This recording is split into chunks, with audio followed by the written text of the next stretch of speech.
I woke up in a medical room with a splitting headache, smelling disinfectant everywhere.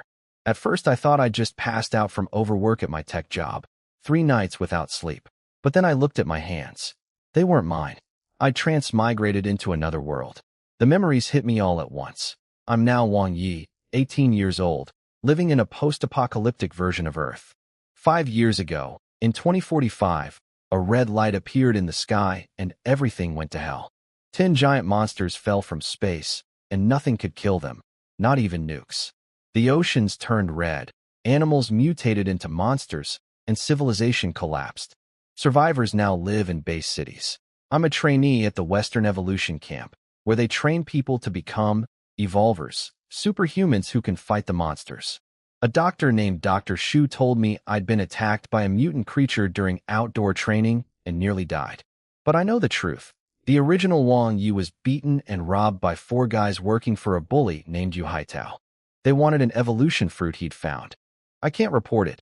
Yu Haitao is too smart and powerful. He'd just retaliate harder. So I'll settle this score later, once I'm strong enough. My biggest problem right now. I only have 30 days left to raise my body score from 36 to 60, the minimum needed to receive the evolution serum. If I fail, I'll never become an evolver. I called my mom to check in. This body has a family, a brother, and a younger sister.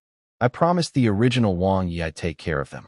Then I started training the life evolution method, a special technique that absorbs cosmic energy to strengthen the body. After practicing all night, something amazing happened. A glowing panel appeared in my mind, like a video game system.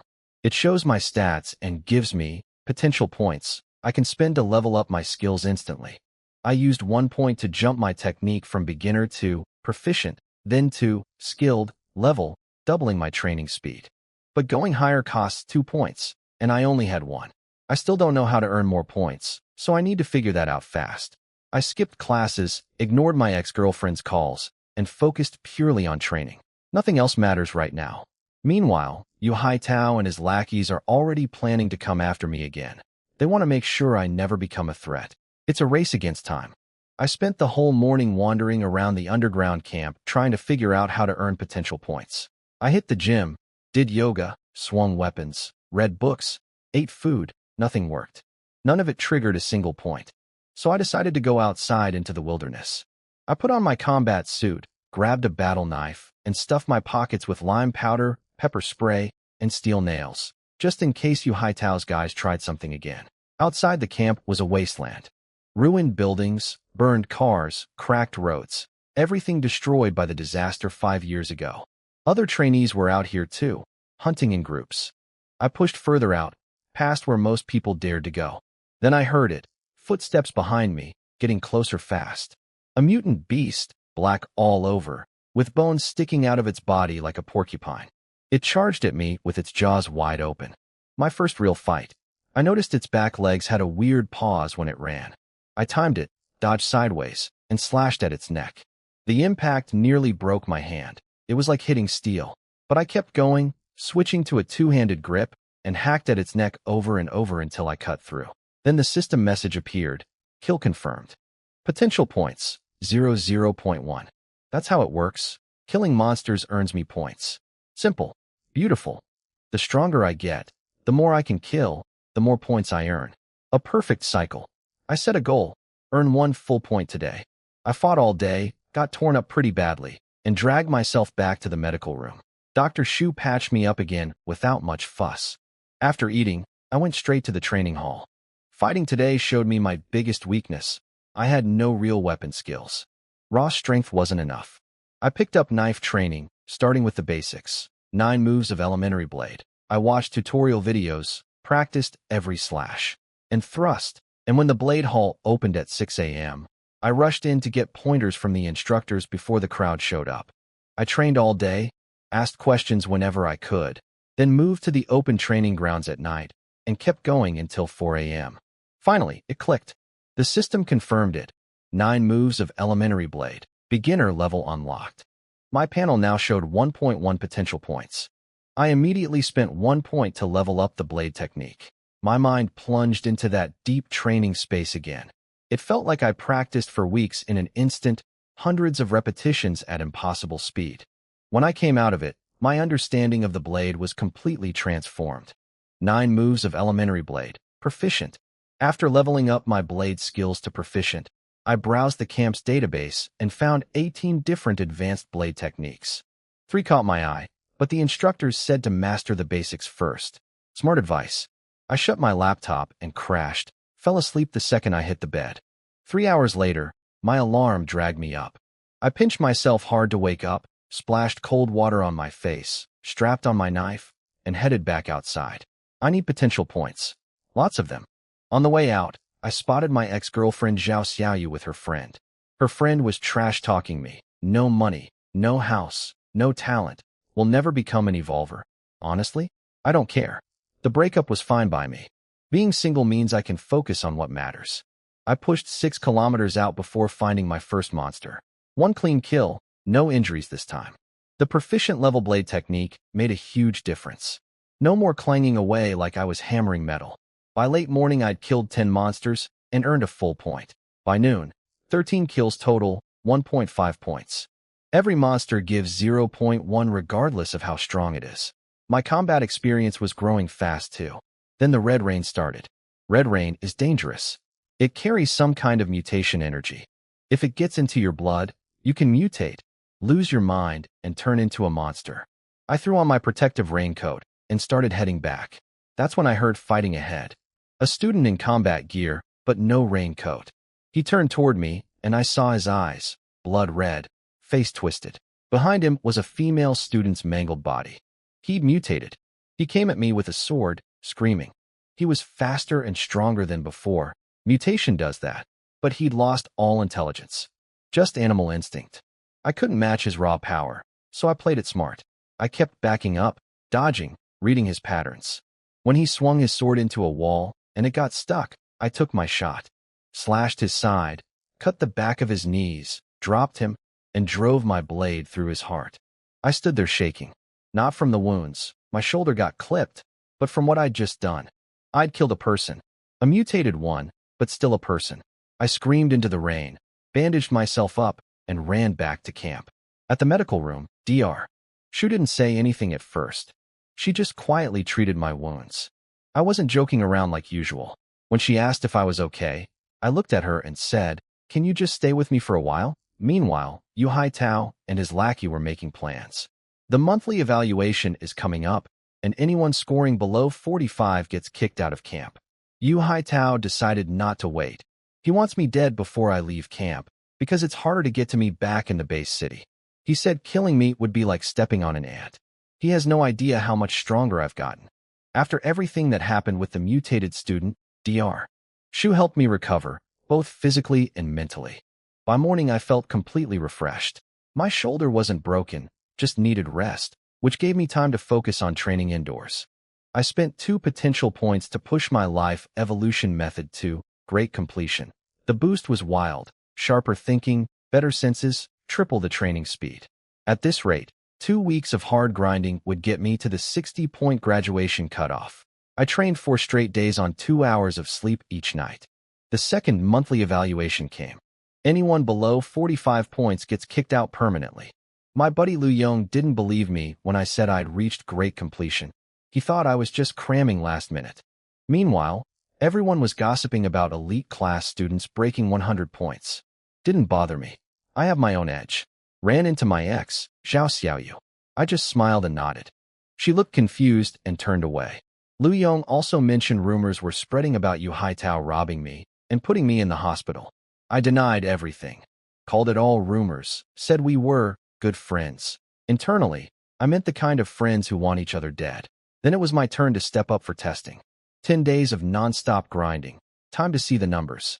The evaluation went better than expected. My 6 body scores came in at 50 for strength, 45 for flexibility, 48 for toughness, 52 for speed, 56 for agility, and 60 for vitality, averaging out to 51.8. A month ago, I couldn't even hit 30 in strength. The great completion level of the life evolution method had supercharged my progress in just 4 days of grinding. Lu Yong nearly lost his mind when he saw my numbers. He thought I'd barely scraped by. When he asked my secret, I joked that breaking up with my girlfriend was the trick. The agility score surprised me most. After my brain expanded from the evolution method upgrade, my reflexes and senses shot way up. My vitality hitting exactly 60, the graduation minimum, felt like a sign. Meanwhile, Yu Haitao found out I passed. His lackey Sun Yang reported my score, and now they're panicking. Yu Haitao ordered them to kill me the moment I step outside camp. Sun Yang is scared too. He knows if I become an evolver, I might come for him first. Right after the evaluation, I headed into the wilderness. Pushed into denser ruins this time. Abandoned buildings, commercial streets, places crawling with monsters. Riskier, but way more efficient. My improved senses let me dodge ambushes almost instinctively. In 6 hours, I killed 20 monsters and banked 2.1 potential points. Dr. Shu came by later to patch up my minor wounds. She scolded me for not resting, but I told her the injuries wouldn't slow me down. What I actually meant was they wouldn't slow me down for what's coming, because I noticed Sun Yang watching me during the evaluation. Yu Haitao is getting impatient. Good. Let them come. I spent 2 points to upgrade my blade technique to great completion. The difference was massive, every cut precise, every movement instinctive. 20 days until the final exam.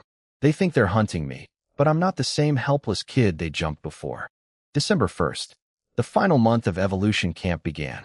Students who failed the second evaluation got kicked out for good. I wasn't one of them. I knew Sun Yang's crew was watching me. The moment I left camp, a short guy with a scar on his face, Shurho, started tailing me. I'd already spotted him, but I let him follow. Everything was going according to my plan.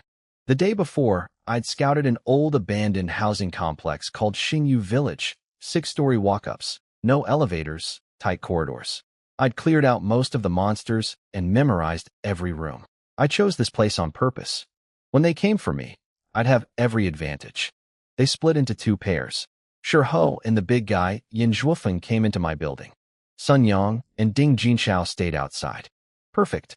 I hid behind the door on the 4th floor and listened to their footsteps climbing. They searched each floor carefully, room by room. The big guy was smashing things with his battle axe, making a mess. When Shurho stepped out of a 3rd-floor room and started heading up, his guard was at its lowest. I struck. 1 slash across his throat before he could react. He dropped. Yin Zhuofeng came rushing out. I hit him with pepper spray right in the face. He screamed, blinded, swinging his axe wildly. I ducked under the swings, cut through his knee, heard the bone crack, and when he fell, I took his head off with 1 clean stroke. 2 down. I moved to the 2nd-floor stairwell and waited for Sun Yang. He was smart enough to sense something was wrong, twisted his body just as my blade came for his neck. He blocked it with his steel rod, but the impact slammed him into the wall. He fought hard. His physical stats were higher than mine, but my blade technique at great completion level was overwhelming. Every strike hit where he couldn't defend. He never found an opening.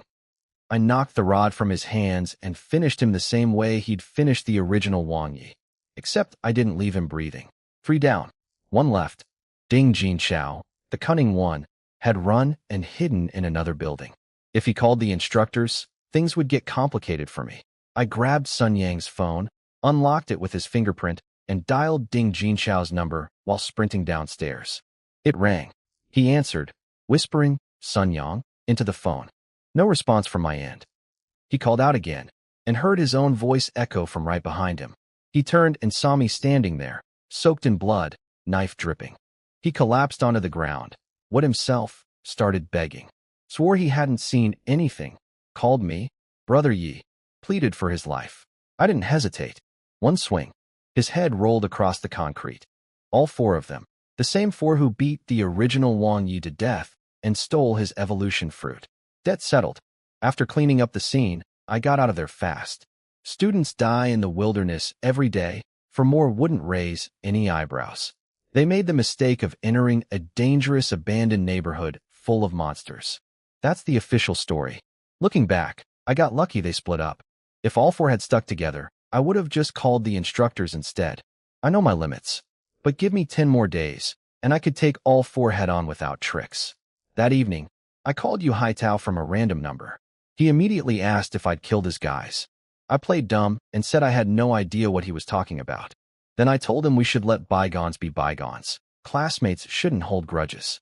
He agreed, but I could hear the murder in his voice. My real goal was simple. Keep him calm so he wouldn't do anything reckless before I'm ready. He thinks I'm a coward begging for peace. Good. Let him think that. He's already planning to crush me after he becomes an evolver. What he doesn't realize is I'm planning the exact same thing. Over the next 2 days, I ground out more potential points in the wilderness, averaging about 1.7 per day. My ex-girlfriend even texted asking if I was okay since I'd been visiting the doctor so often. I replied with a polite thanks and shut off my phone. My panel showed 5.1 potential points. Enough. I used 5 points to upgrade the life evolution method to perfect, the highest known level.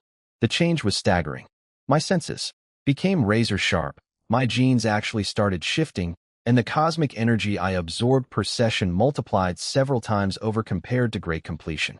At this rate, one night of training could push my body score past 60. With half a month until the final body exam, my ceiling was impossible to predict. Then I noticed something that made my heart race. Behind the perfect level life evolution method, there was still a sign, bolded this time. I tapped it.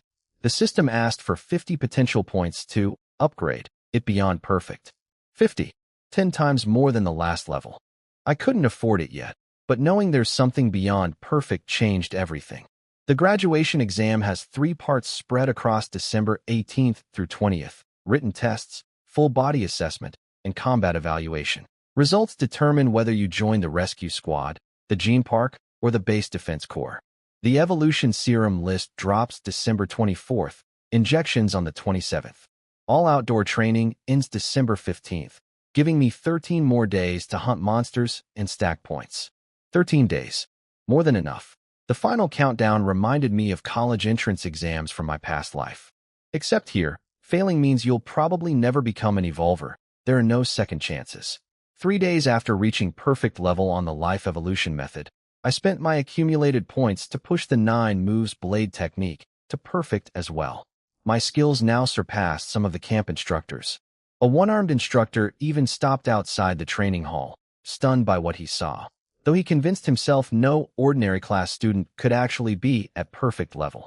With both my core skills maxed out, I settled into a brutal but efficient routine. Wake at 6, hunt monsters until evening, train the evolution method until 3 in the morning, sleep 3 hours, repeat.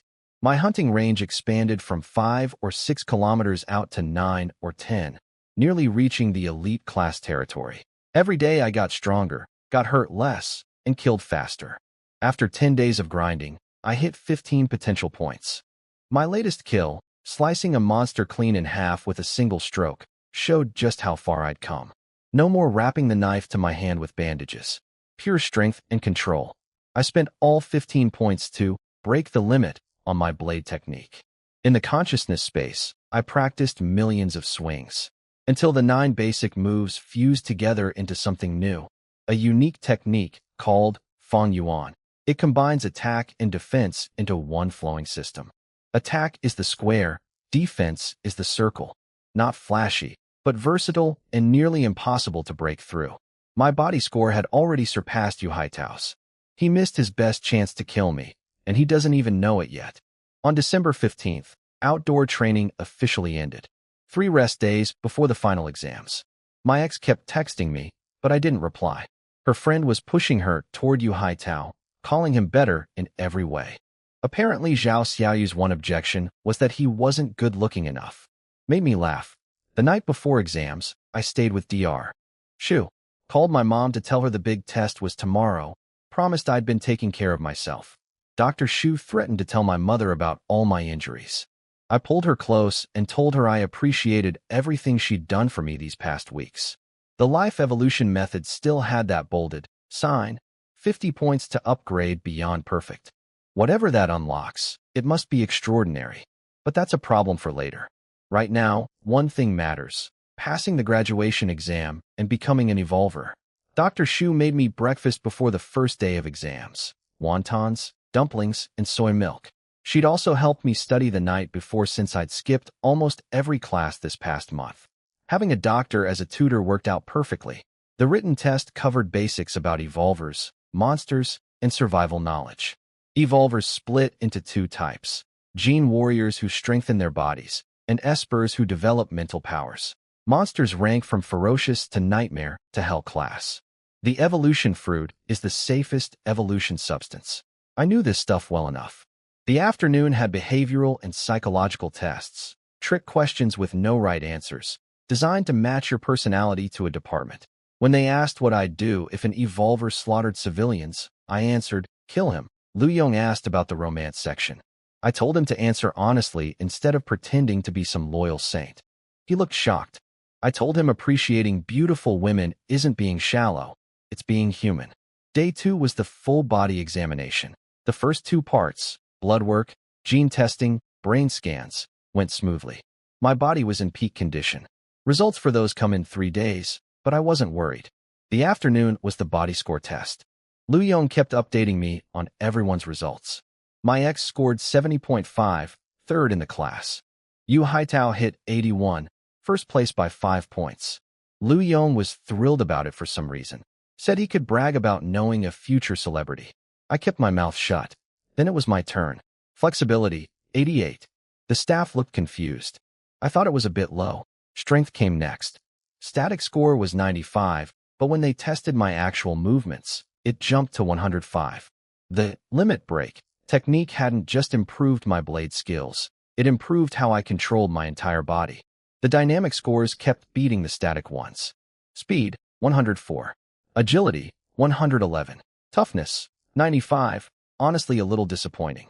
And then vitality, my strongest stat, 120. Lu Yong looked like someone had dropped a building on him. Yu Haitao's class-leading 81 suddenly seemed tiny. Each score that flashed on the screen hit Lu Yong harder than the last. By the time he saw 120, I think he forgot how to breathe. I walked out of each room barely glancing at the numbers. Not because I was showing off. I just expected more from a few of them. My score hit the class group chat like a bomb. 103 points. First place among all 27 regular classes. The chat exploded with, "All hail, Brother Yi." Messages, 999 notifications in minutes. Yu Haitao had been soaking up congratulations for his 81 when everyone suddenly went quiet and checked their phones. I imagine his face was something to see. Honestly, 103 wasn't that impressive to me. I checked the overall rankings. 88th out of everyone. The only regular class student in the top 100. The elite class top scorers were in a different league. Huang Zirwei at 160, Yu Shuiqin at 156, Wang Jun at 155. 10 students above 150. If I transmigrated 2 months earlier, things would be very different. My ex sent a congratulations text. I didn't reply. Her friend Huang Ju was probably losing her mind, trying to process how the guy she called worthless just crushed everyone. The next morning was the combat evaluation, the last day of final exams. Walking to the ground level, everything felt different. Students greeted me like a celebrity. Girls were blushing, guys were starstruck. Zhao Xiaoyu had even done her makeup and washed her hair, waiting along my path. She tried to say something when I passed, but I just smiled, said hi, and kept walking. She wanted to reconnect now that I was somebody. I understood. I'd seen this pattern 100 times in the corporate world. No hard feelings, but no interest either. At the combat hall, I spotted Yu Haitao across the room. He couldn't meet my eyes. Good. The evaluation had 3 parts: wilderness training hours, weapon mastery, and live sparring against instructors. Grades ranged from S down to F.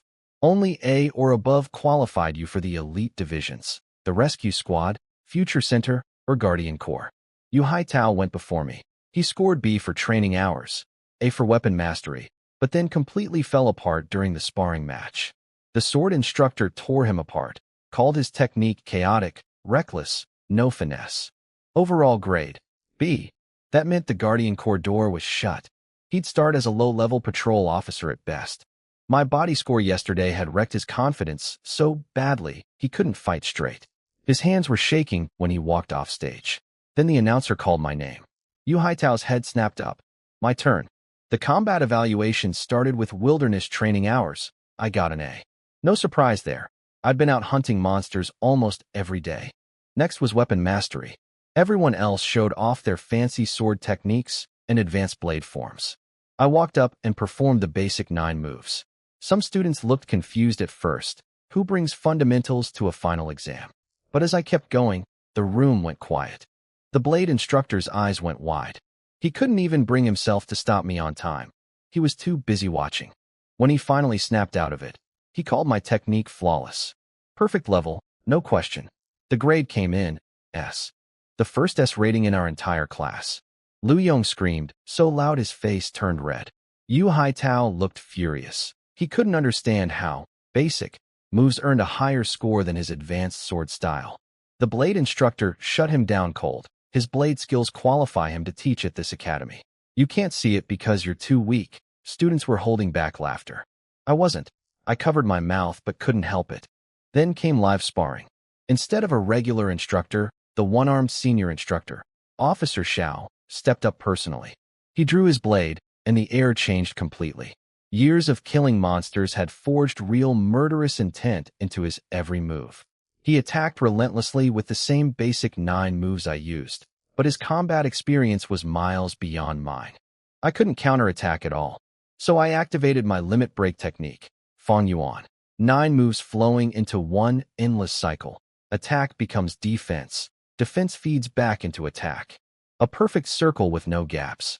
Officer Xiao kept pressing harder, but he was grinning the whole time. He'd never seen a defensive technique like mine. Afterward, he asked me what the move was called. I told him, Fang Yuan. He asked if I created it myself. I said yes. Technically true. Second S rating. Overall combat evaluation S. The class erupted. Yu Haitao jumped up shouting that it wasn't fair. From his view, I just stood there blocking without attacking. The blade instructor told him if he disagreed, he could come up and fight me himself.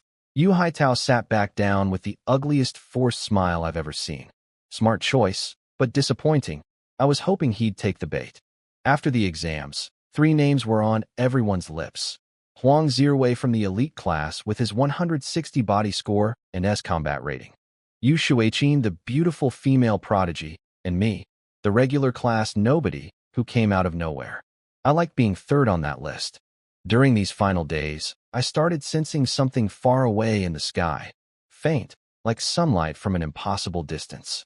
The moon net. Even before becoming an evolver, I could already feel it. Dr. Shu asked which department I wanted to join. I told her I was leaning toward the Future Center at the Gene Park. Best training resources, most freedom, or maybe the Guardian Corps under the Base Defense Department. The rescue squad was too selfless for my taste. She seemed worried I'd leave her behind. I promised our relationship wouldn't change no matter where I ended up. December 24th. The evolution serum list dropped at noon. The class chat exploded with celebration. Most students who passed the exams made the cut. Then someone noticed my name was missing. Yu Haitao was laughing his head off in his room. My ex and her friend felt relieved they hadn't tried to get back together with me. Everyone assumed I was finished. 3 instructors called me in to explain. My blood tests showed contamination. Monster blood crystals had seeped into my system during those early days of fighting when I kept getting wounded. The crystals weren't concentrated enough to mutate me, but they'd conflict with the evolution serum. They gave me 3 choices.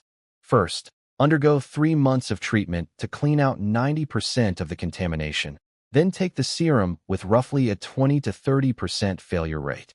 Second, give up becoming an evolver entirely.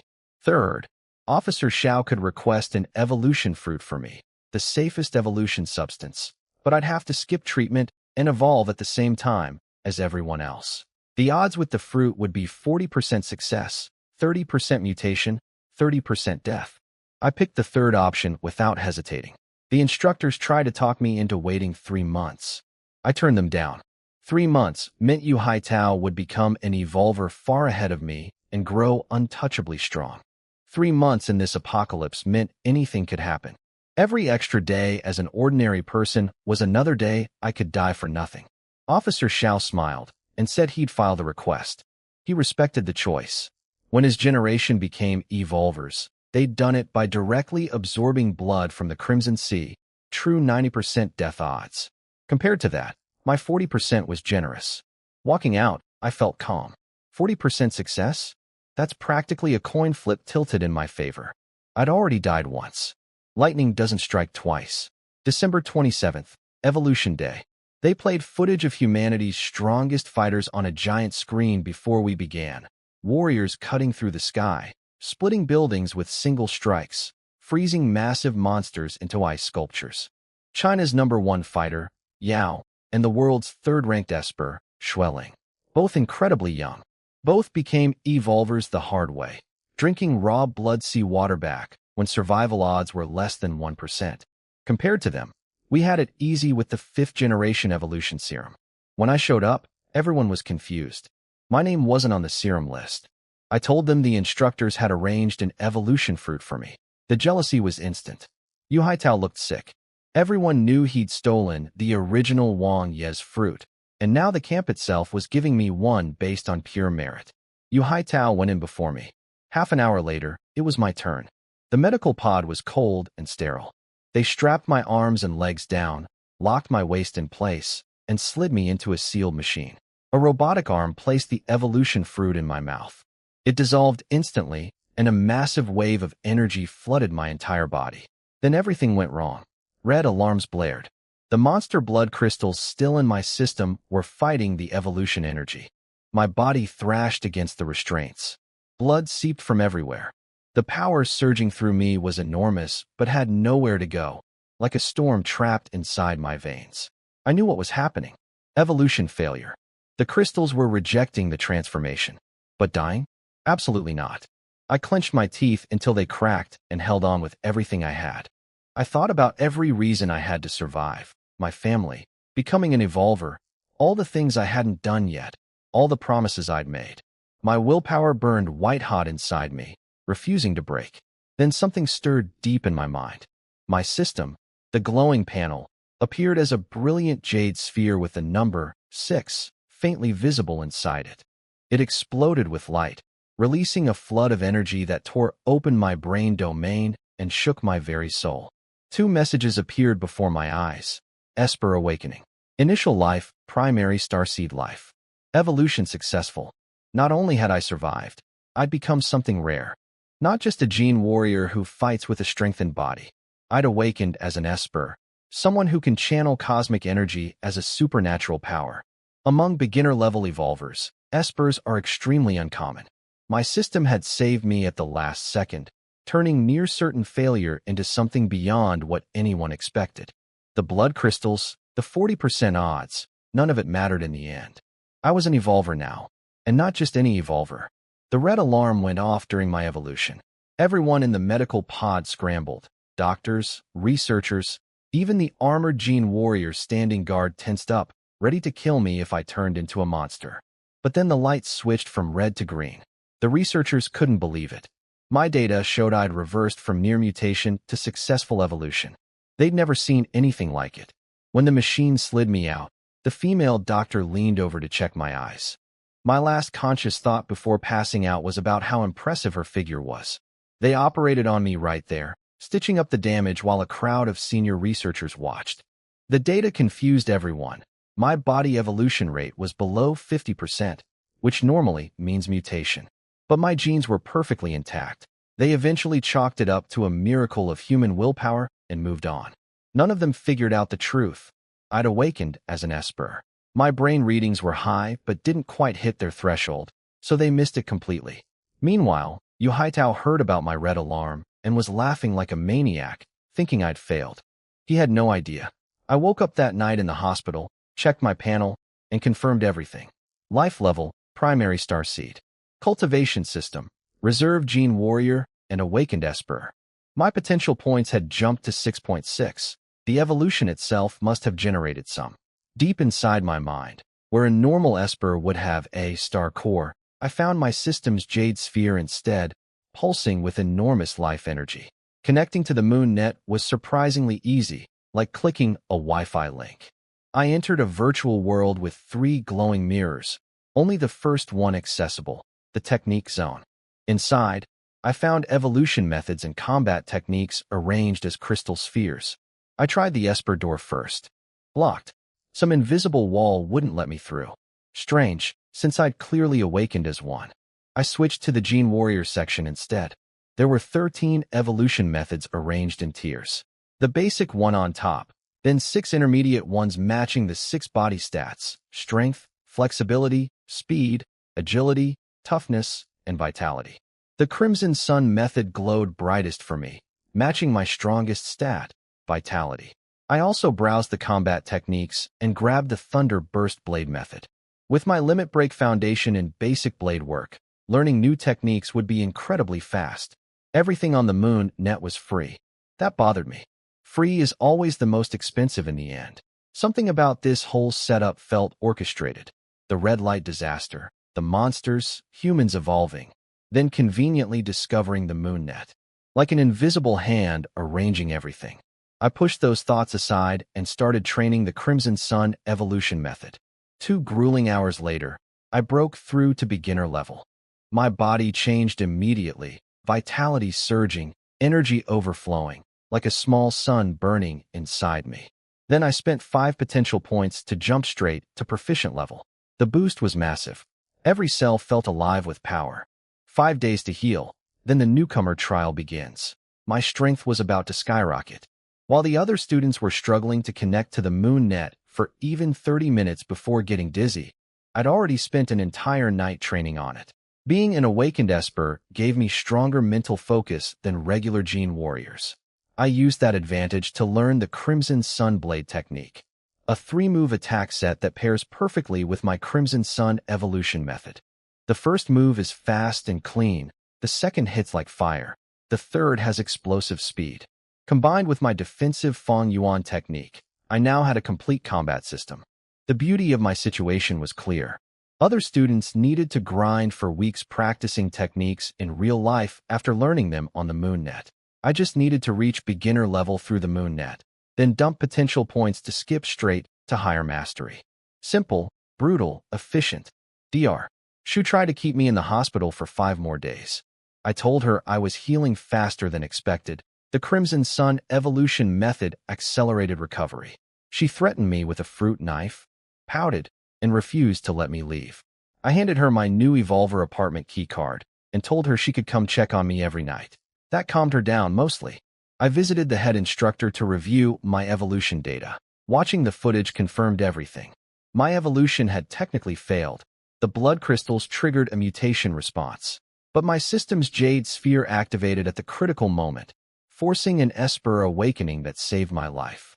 The researchers never figured out the real cause. They measured my body evolution rate at only 47%, far below the average of 89% for Gene warriors.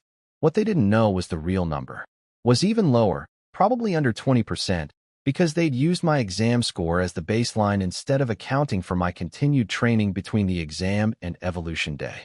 But none of that mattered. I'd actually come out ahead. A normal evolution would have made me a basic Gene warrior and nothing more. Instead, I unlocked a second cultivation path, Esper. My awakening wasn't complete yet, so I couldn't access the Esper section of the moon net or choose an ability type.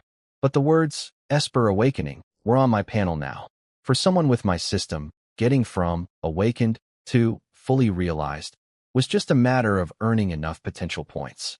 I got a full body scan done. The results were incredible.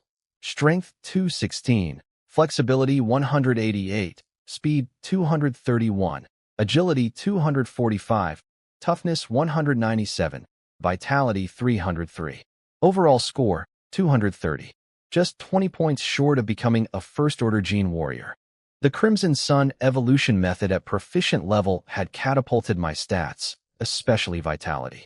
Yu Haitao was probably still celebrating, thinking I'd failed my evolution. Let him enjoy it. The newcomer trial starts in 10 days. I headed to the equipment depot to gear up for monster hunting. Every kill brings me closer to the points I need. When the trial comes, he's in for the surprise of his life. I hitched a ride on the camp's military vehicle to the 3rd outpost, 20 kilometers from base. A pretty female patrol officer and her partner rode along. She asked if I was planning to join the base defense corps after the newcomer trial. I told her if all the female officers looked like her, I wouldn't need to think twice. We exchanged contact info before parting ways. The outpost was built inside a renovated shopping plaza, electricity, internet, food, and beds. Plenty of elite-class newcomers were already there preparing for the trial in 4 days. Regular class students were probably still back at camp struggling to connect to the moon net for more than 30 minutes. Hunting at my new power level was a completely different experience. My body score of 230 meant I could one-shot regular mutant beasts with a single slash of my new Crimson Sunblade. The weapon was modeled after the crystal sword from the Moon Net, heavy but perfectly balanced. In 5 hours, I racked up 2.2 potential points without a single scratch. Best day of hunting I'd ever had. I was about to head back when the ground started shaking. A beast the size of a car came charging straight at me. A ferocious class bull monster, black-skinned like natural armor, one horn broken off, moving faster than a sports car. My first encounter with a real, evolved monster. Completely different from the mutant beasts I'd been killing.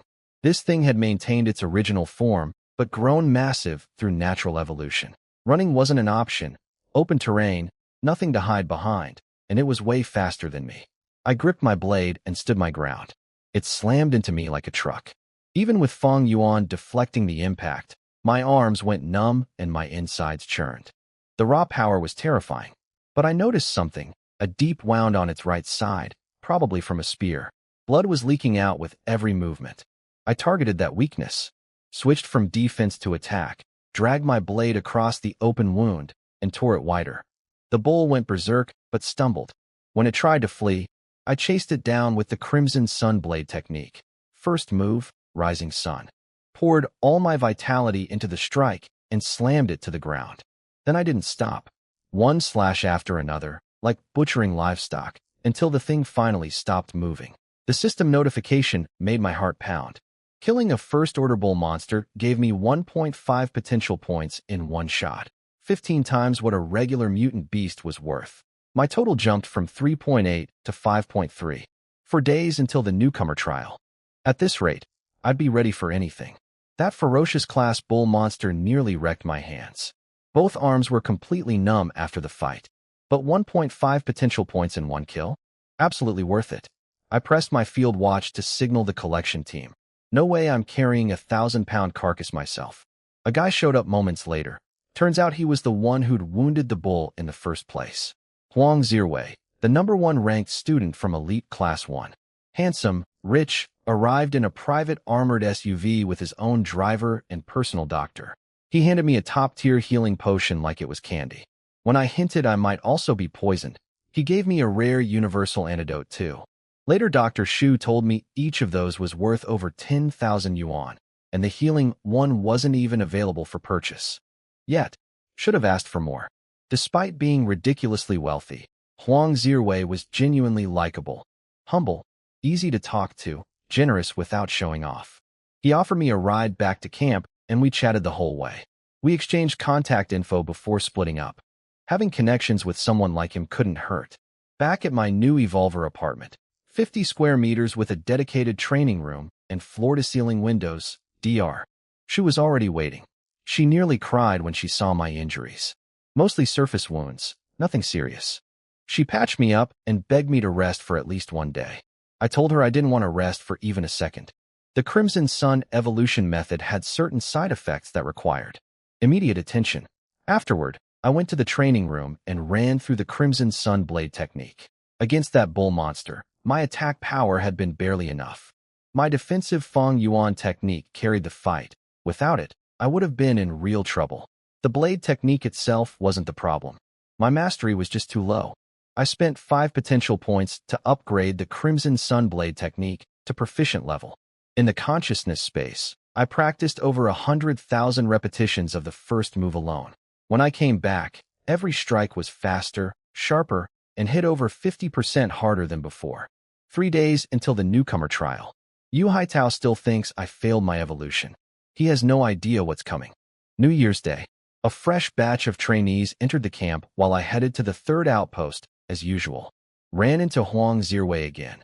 He invited me to hunt at South Pot Park, the big lakeside area crawling with ferocious class monsters. I turned him down. The rewards would be better there, but the risk wasn't worth it with the newcomer trial only 3 days away. He took it well, though I could tell he was a little disappointed. My hunting strategy was working fine. Even without fighting ferocious class monsters, I pulled in 5.1 potential points in a single day. That night, after some quality time with Dr. Shu, I locked myself in the training room and spent 10 points to push the Crimson Sun evolution method to proficient level.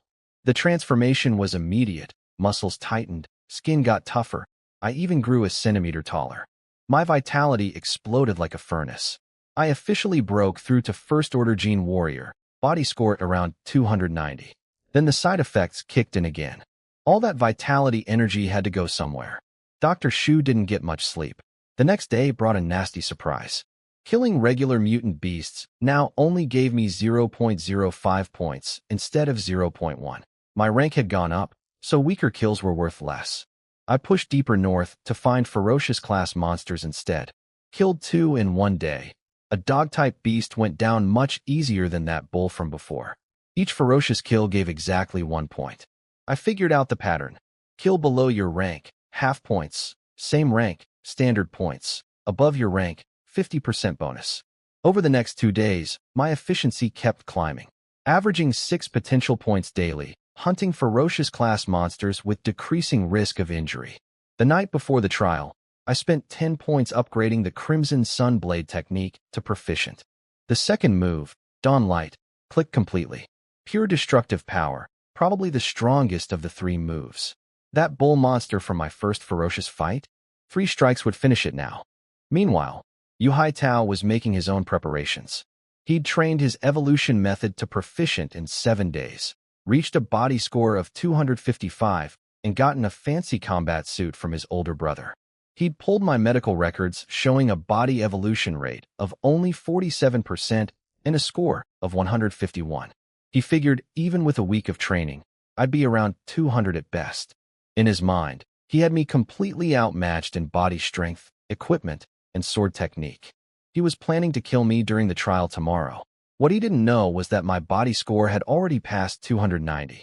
My blade technique was levels above what he'd seen, and I had a system that let me compress months of training into seconds. Tomorrow I settle everything. The original Wang Ye's debt gets paid in full. January 4th, Newcomer Trial Day. They drove us out to a fenced-off area of abandoned villages south of the 3rd outpost. 401 new evolvers, 24 hours to survive.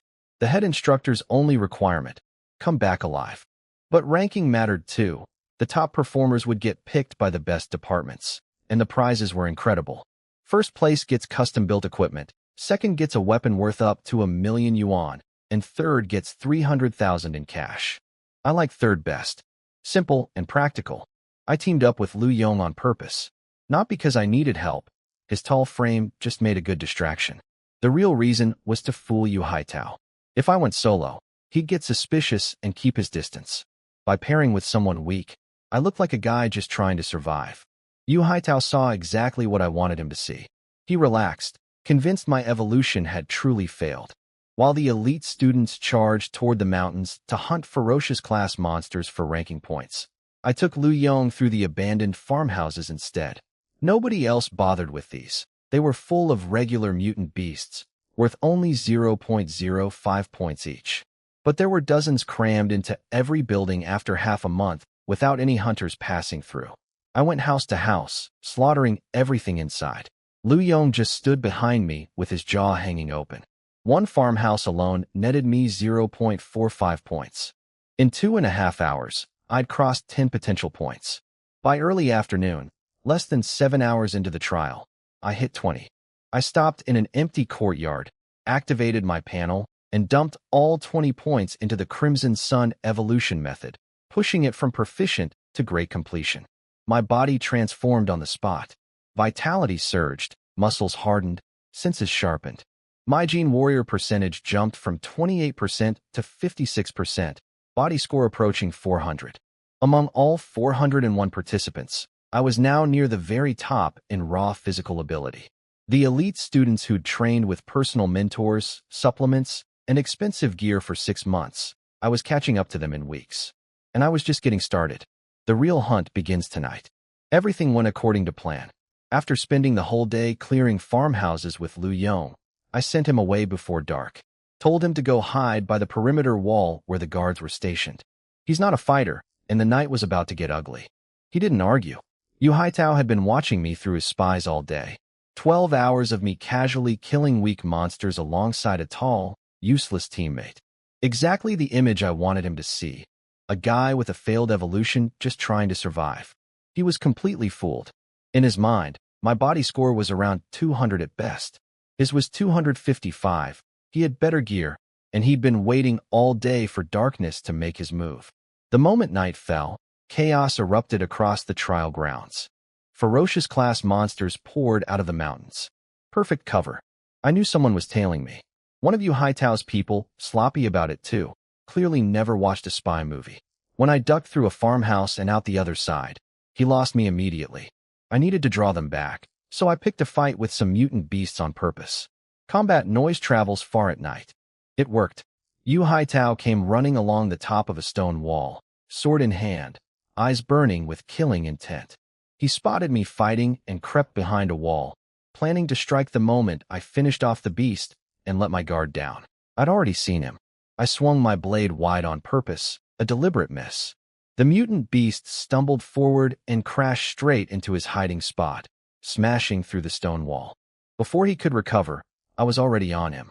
My first strike nearly knocked the sword from his hands. The raw power shocked him. He trained in the armored barbarian evolution method, focused entirely on strength, and I was overpowering him completely. He crashed to the ground, got halfway up, tried to block, and I smashed him down again. His face went white. Everything he believed was wrong. My partnership with Liu Yong, fake. My pitiful evolution data, fake. My body wasn't at 200. It was close to 400. I was a first-order gene warrior with strength that dwarfed his. I cut through both his legs. Even his expensive combat suit couldn't absorb the impact. Bones cracked, blood sprayed. He screamed and begged me to let him go. The original Wang Yi had begged too, probably. When 4 guys beat him half to death in the wilderness and stole his evolution fruit. When Sun Yang delivered the final blow to the back of his skull. My blade came down on Yu Haitao's neck without hesitation. Debt paid. Every last bit of it. After killing Yu Haitao, I left immediately. I didn't bother looting his body. There was a hungry mutant beast nearby that would take care of the evidence. The newcomer trial has a 27% death rate. One more corpse wouldn't raise questions. I headed straight for the mountains. The difference was night and day compared to the farmhouses. Down in the villages, everything was weak mutant beasts worth barely anything. Up on the hills, almost every encounter was a ferocious class monster. The trial grounds were designed this way on purpose, filtering out the weak from the strong, and the strong from the exceptional. 3 ferocious kills put me into the top 100. The camp sent ranking updates every hour to everyone in that bracket. I watched my number climb steadily through the night. 8 p.m., rank 81. 9 p.m., 63. 10 p.m., 47. By late evening, I'd broken into the top 50. Around 10:20, my potential points hit 20.8. I immediately spent 20 to upgrade the Crimson Sunblade technique to great completion. The third move, Sunset Glory, finally clicked into place. Explosive speed, devastating power. The upgrade proved itself instantly. A massive black kite monster dove at me from the sky, wings spread like twin blades. I met it head-on with Sunset Glory, shattered its armor, slammed it to the ground, and finished it with one more strike. My combat power had jumped at least 20%. Attack and defense were now both top tier among all the newcomers. Time to aim higher. I sprinted toward Burial Bone Mountain, the biggest, most dangerous peak in the trial zone. The place that had killed countless newcomers across every generation. It had the highest concentration of ferocious monsters, which meant the fastest path to a top ranking. Meanwhile, Huang Zirwei was already at Burial Bone Mountain, but decided to leave. He'd noticed strange signs, corroded ground, blackened corpses, unusually potent poison. Something beyond a normal ferocious class monster was lurking there, possibly an awakened-type creature. He was already firmly in first place with a huge lead, so he played it safe and moved to smaller hills to run out the clock. Smart. Yu Shuiqin, the only Esper among us, had been hiding her real power all day. She'd fought using only her physical abilities, saving her special energy. Now in 4th place with 3 hours left, she finally unleashed her true strength, forming energy arrows from pure psychic power and one-shotting ferocious monsters through the skull. She was determined to prove that her release-type ability was the strongest class of Esper powers. 3 hours remained. I was closing in on the top 10, my blade stronger than ever, heading straight for the mountain everyone else was running from. By 5 a.m., I'd climbed to 7th place. By 6 a.m., 5th. I was satisfied. Top 5 was beyond what I'd planned for. But more importantly, my potential points had reached 50.2. I had 3 options. Upgrade Crimson Sun Evolution Method to Perfect, upgrade my blade technique to Perfect, or use the mysterious upgrade on my life evolution method. No hesitation, real power first, gambling later. I dumped 50 points into the Crimson Sun Evolution Method. The transformation was unreal. My body refined itself completely, vitality burning like a sun inside me. My Gene Warrior percentage shot from 56% to 96%, body score approaching 500, right at the doorstep of second-order Gene Warrior.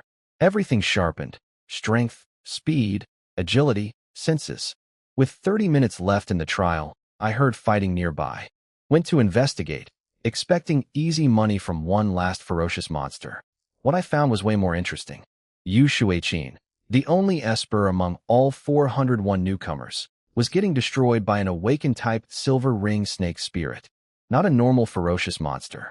This thing had intelligence nearly equal to a human, could spit corrosive venom everywhere, and had awakened directly as a mid-tier ferocious creature. No wonder she couldn't handle it. Same class of being, Esper versus awakened monster, but the snake's poison talent was simply superior. She'd already been poisoned through her boots. Her reactions were slowing.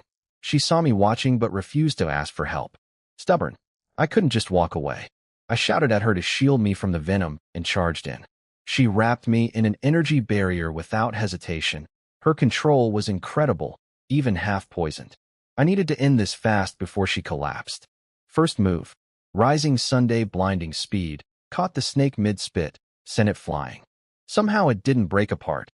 This thing was tougher than expected. Second move, Dawnlight. Shattered its scales, ripped through flesh. The snake went berserk, spraying poison like rain. Yu Shueqin burned every last drop of her power, creating a dome around me. Then she crumpled. Third move, Sunset Glory. Everything I had. The snake's spirit screamed with almost human despair as my blade tore it apart. The system confirmed what I suspected. It was a second-order snake spirit, 2 ranks above normal ferocious class. The kill gave me 6 potential points in one shot, the biggest single reward I'd ever gotten. The snake spirit dropped a purple-black spirit core inside its body. Extremely valuable, but too toxic to touch. I left it for the collection team and turned my attention to Yu Shueqin. She was unconscious, poison spreading fast. Her feet had turned completely black, the discoloration creeping up past her thighs. I pulled off her boots and pants to check how far it had spread, pretty much everywhere. I forced open her mouth and poured in the JD6 antidote and the HF3 healing potion that Huang Zirwei had given me days ago. Both worth a fortune, both gone in seconds. Then I scooped her up and sprinted down the mountain. I burst out of the trial grounds carrying her like a movie scene, which naturally caused a commotion. Huang Zirwei pushed through the crowd immediately. Turns out he and Yu Shueqin knew each other. When I explained it was an awakened silver ring snake spirit, second order, everyone went silent. When I casually mentioned I'd killed it, their brains stopped working entirely. Huang Zirwei thanked me seriously, said he owed me one. The doctors confirmed she'd survive thanks to the antidote buying enough time. I was relieved. At least my 2 expensive potions weren't wasted. Though I may have accidentally mentioned some details about examining her injuries that made Huang Zirwei give me a very strange look. I mumbled something about a doctor's compassion and quickly disappeared to get my own blood tested. At 9 a.m., the head instructor arrived with the base defense department chief to announce rankings. They went through the top 100, handing out badges and red envelopes containing digital vouchers for the Evolver marketplace, gifts from senior Evolvers. Top 10 received combat suit vouchers worth 100,000 yuan each. Then came the top 3. Yu Shueqin took third, her badge held for her since she was in emergency treatment. The crowd expected Huang Zirwei to be first, as he dominated all semester. He was announced as second. The entire crowd went quiet. Huang Zirwei walked over to me, smiled, and extended his hand. "Congratulations," he said. Then the head instructor's voice rang out across the field. "First place, Wang Yi." That snake spirit kill in the final hour had tipped everything. A second-order awakened monster with a 150% bonus for exceeding my rank. It launched me past everyone. Lu Yong's jaw hit the floor. Zhao Xiaoyu covered her mouth, eyes filled with emotions I no longer cared about. The guy she'd dumped for having no future was now standing at the very top, untouchable. First place. I honestly didn't expect it. Top 3 was the goal, and I would have preferred third since the cash prize was more practical. But killing that second-order awakened snake spirit in the final hour launched me past everyone, including Huang Zirwei. The head instructor handed me a golden, ace newcomer badge and tried recruiting me for the rescue squad. Then the base defense department chief showed up offering fast-track promotion to deputy director within 6 months. The two of them started arguing over me right there. Huang Zirwei also pitched the defense corps, said it had the highest ceiling for ambitious people. He was right, but I told them all I'd think about it. 3 days to decide. I called my little sister, Wang Xinchen, 12 years old, pigtails and dimples. She was thrilled. Mom was out doing odd jobs again despite her poor health. I told my sister to let Mom know I'd made it as an evolver and that I'd be supporting the family from now on. I'd be home in 3 days. Dr. Shu was beside me during the call. She knew better than anyone what this journey had cost me. Injuries every single day, never once backing down. When I told her I'd won first place, she froze, then her eyes got wet. After celebrating with Dr. Shu in our own way, I logged into the Evolver Management Center for the first time. 3 sections: Evolver Database, Evolver Mall, and Evolver Forum. The database had detailed information on monsters, training guides, and real-time tracking of the 10 cosmic monsters, the apocalypse-level beings that had arrived with the red light in 2045. Each one could destroy entire nations single-handedly. The closest one to our eastern base city was a giant turtle, only 1,000 kilometers away across the ocean. The mall was eye-opening. Basic healing potions cost 10,000 yuan. A decent combat suit started at 35,000. Yu Haitao's fancy suit had been worth 250,000. My first place prize, a custom equipment set built by the research lab, was probably worth over 3 million. Suddenly, I appreciated the reward a lot more. That night, I trained straight through until morning. My body broke past the second-order gene warrior threshold. At the perfect level of the Crimson Sun evolution method, my body score improved by about 20 points per day of training. At that pace, I'd reach third-order gene warrior within a month. The cosmic monsters circling the globe reminded me this wasn't a game. Yu Haitao was just a thorn I'd pulled out. The real threat, the end of the world, was still coming, and getting stronger wasn't optional. It was survival. My first paycheck hit 175,200 yuan. Most of it came from 60-plus ferocious monsters killed during the trial, with the awakened snake spirit alone worth 50,000. Not bad for a day's work. I figured the 2 potions I'd used on Yu Shuiqin roughly broke even with the snake's reward, so I didn't bother asking her to pay me back. Meanwhile, Yu Haitao's older brother, a deputy director in the Base Defense Corps Patrol Division, was quietly investigating his death. They never found the body, just his field watch. He ordered his people to ask around about Yu Haitao's activities during the trial, and in the same breath, told them to recruit me with an insane offer: skip 2 ranks, top-tier training, meet any condition I name. Interesting that he wanted to keep me close. Whether he suspected anything or genuinely wanted talent, I couldn't tell yet. That morning, my ex-girlfriend showed up at my apartment door with breakfast, wearing makeup, trying to look cute. She wanted to come inside. Through the crack in the door, she spotted the breakfast DR. Shu had already made me. Her smile froze for a second before she recovered. She danced around what she really wanted until I asked her directly if she'd made up her mind. She turned red from her neck to her ears, stammering denials, then quietly mumbled that if I really wanted to, she wouldn't say no. I told her plainly. She could want it, but I wasn't interested. She stomped her foot and ran off, furious and humiliated. The original Wang Yi had treated her like a princess. She'd repaid him with cold silence and a one-sided breakup. Now that I was somebody, she came crawling back. Not worth my time. I suited up in my new Darklight combat suit, exchanged with the equipment voucher, and headed west past the 3rd outpost. The north had become too easy. Killing first-order monsters now only gave 0.5 points since I'd reached second-order gene warrior. Regular mutant beasts were barely worth 0.02. The system forced me to fight stronger enemies for proper rewards. The Western Zone was more dangerous, but packed with mid-tier ferocious monsters worth 2 points each. My upgraded body and blade skills meant I could handle them with only minor scratches, especially with the better armor. First day exploring the area netted 20 potential points. I figured out that Awakened-type monsters gave double the normal points, and killing above my rank still earned the 150% bonus. After training all night, my body score climbed steadily, second-order Gene Warrior at 6%. No bottlenecks in sight. At the perfect level of the Crimson Sun evolution method, the path to third order was just a straight grind. 1 month, maybe less. The next morning, I geared up with a target of 30 points for the day. Opened my door to head out, and stopped cold. Someone was standing there. Opened my door to head out, and found Yushuichin standing there. She'd apparently been hovering outside for 10 minutes, too shy to knock. Turns out she's not arrogant, just socially awkward. She thanked me quietly, and I told her she was welcome. When she couldn't think of anything else to say, I waved goodbye and left. She didn't mention paying me back for those 2 potions. Not a single yuan. At the third outpost, Huang Zirwei was waiting for me again. He asked if I'd decided which department to join. Deadline was tomorrow. I told him I had too many offers to sort through. Then I casually mentioned I'd forgotten to bring healing potions and antidotes to the field. He got the hint and handed some over without complaint. The man's basically a walking pharmacy. At least I got my investment back indirectly. My hunting income from yesterday came in, 28,580 yuan. Decent, but nothing compared to the trial haul.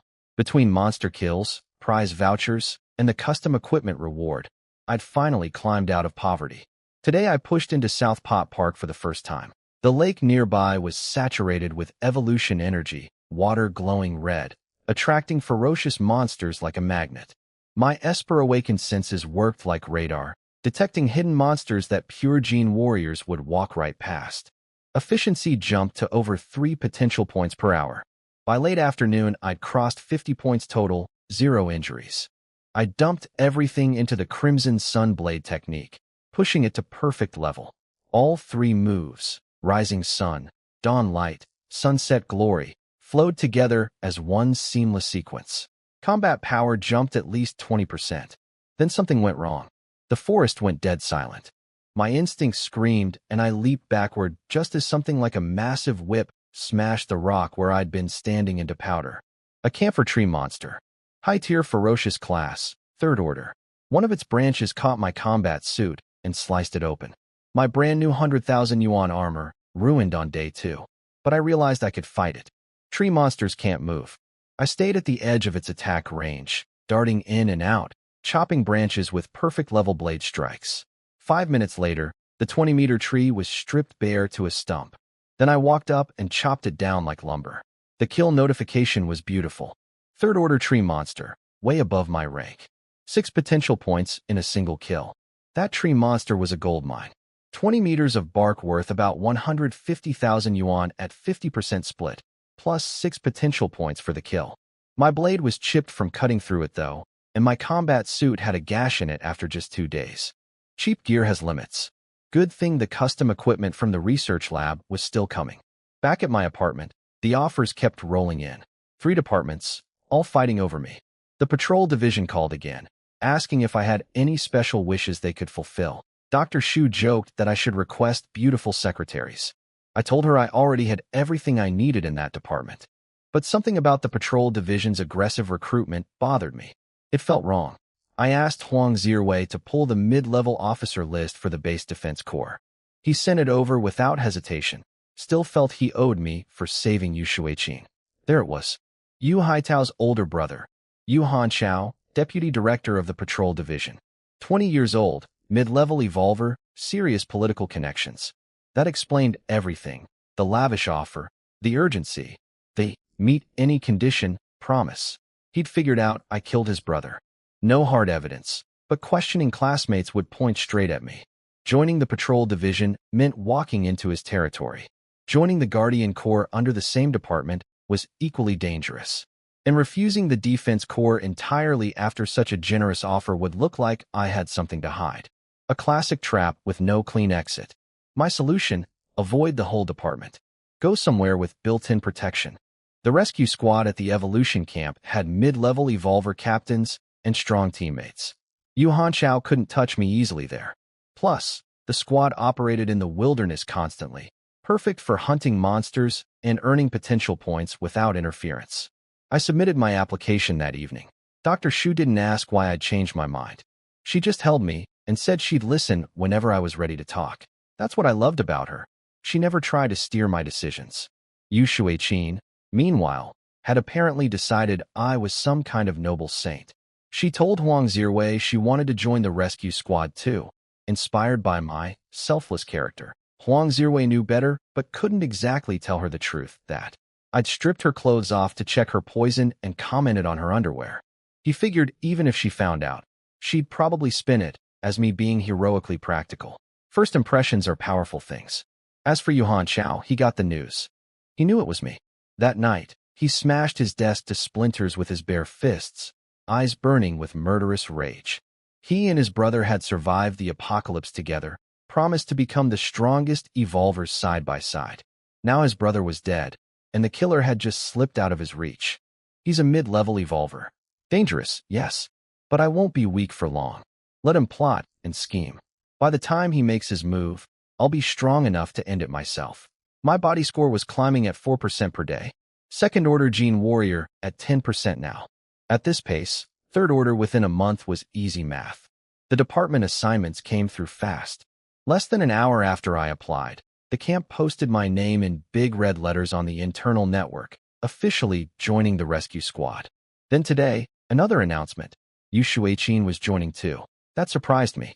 With her social anxiety and Esper abilities, the future center would have been perfect for her. But she chose the rescue squad instead. Huang Zirwei probably wasn't thrilled. My account hit 387,800 yuan after yesterday's tree monster payout came in, about 150,000 just from its bark. Almost enough to buy a bathroom in the eastern base city, where apartment prices started at 100,000 per square meter. 500 million people crammed into 10 base cities will do that to a housing market. I headed north today instead of South Pot Park. Wanted to play it safe. Last time I went south, I got hurt in DR. Shu banned me from vigorous activity. She handled things herself instead.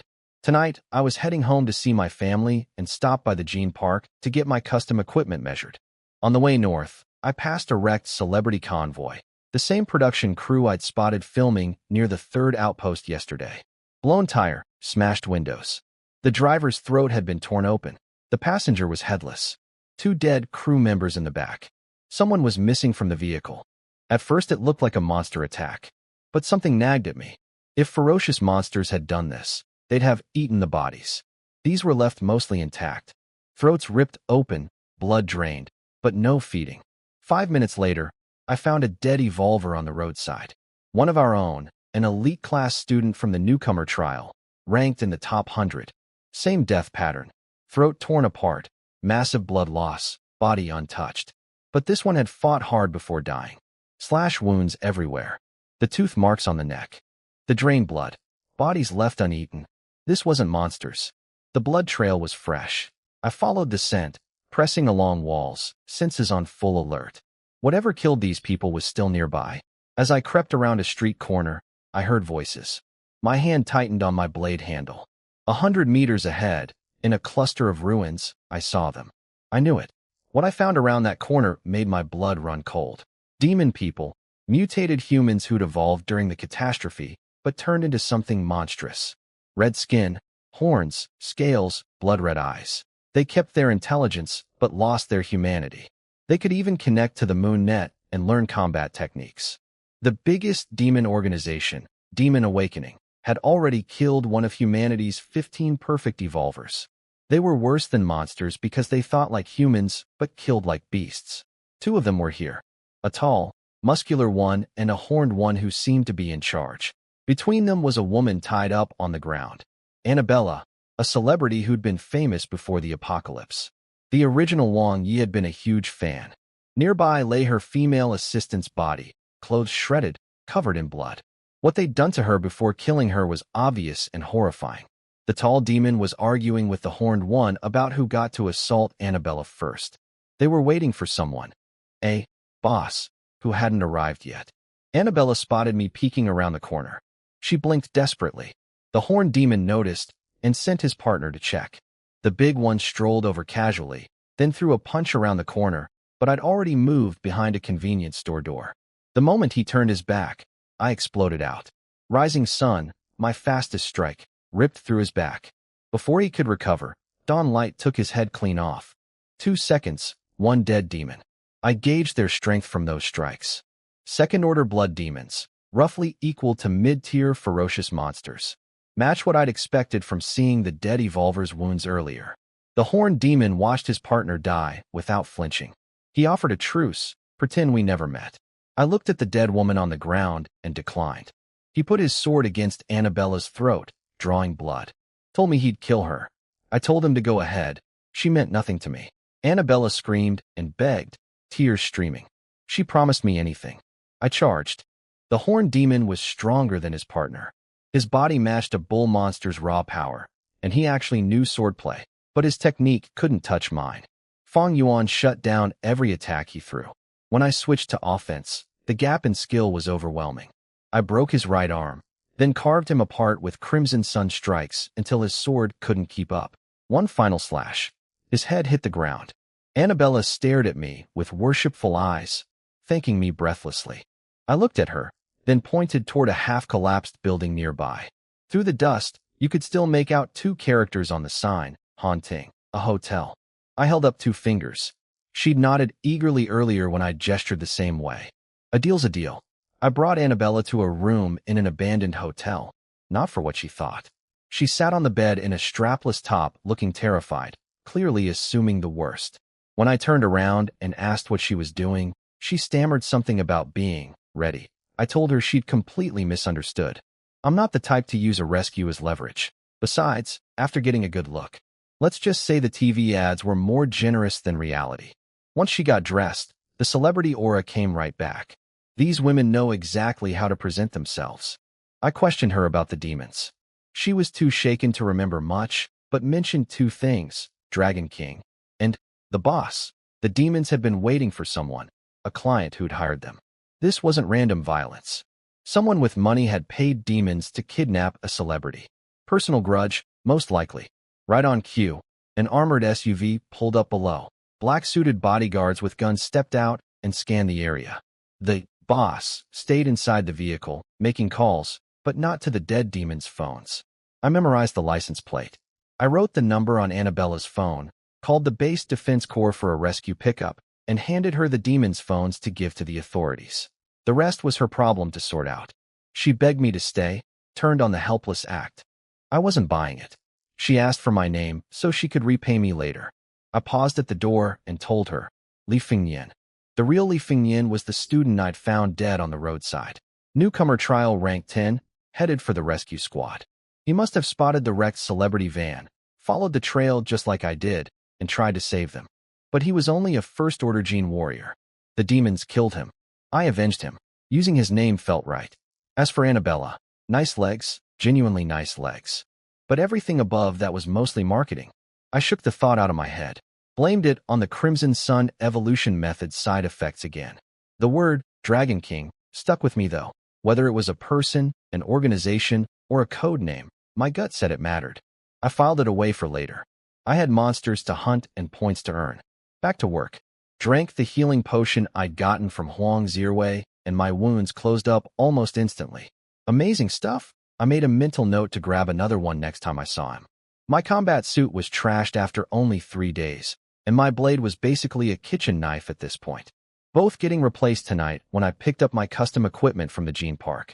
Earned 20 potential points by afternoon and called it early. Had somewhere to be home. On the ride back to the base city, I checked the Evolver forum. Nothing about the demon attack or Annabella. Somebody had buried the story. Made sense. Demon sightings near the base city would cause mass panic. Demons crave Evolver blood like a drug. For most Evolvers, demon organizations are scarier than the cosmic monsters. The base city was packed. 500 million people crammed into 10 cities across China. My family lived in Dream Home Community, government housing for displaced refugees. Rows of plain white apartment towers, over 10,000 people in one tiny neighborhood. Small, crowded, but at least it was safe.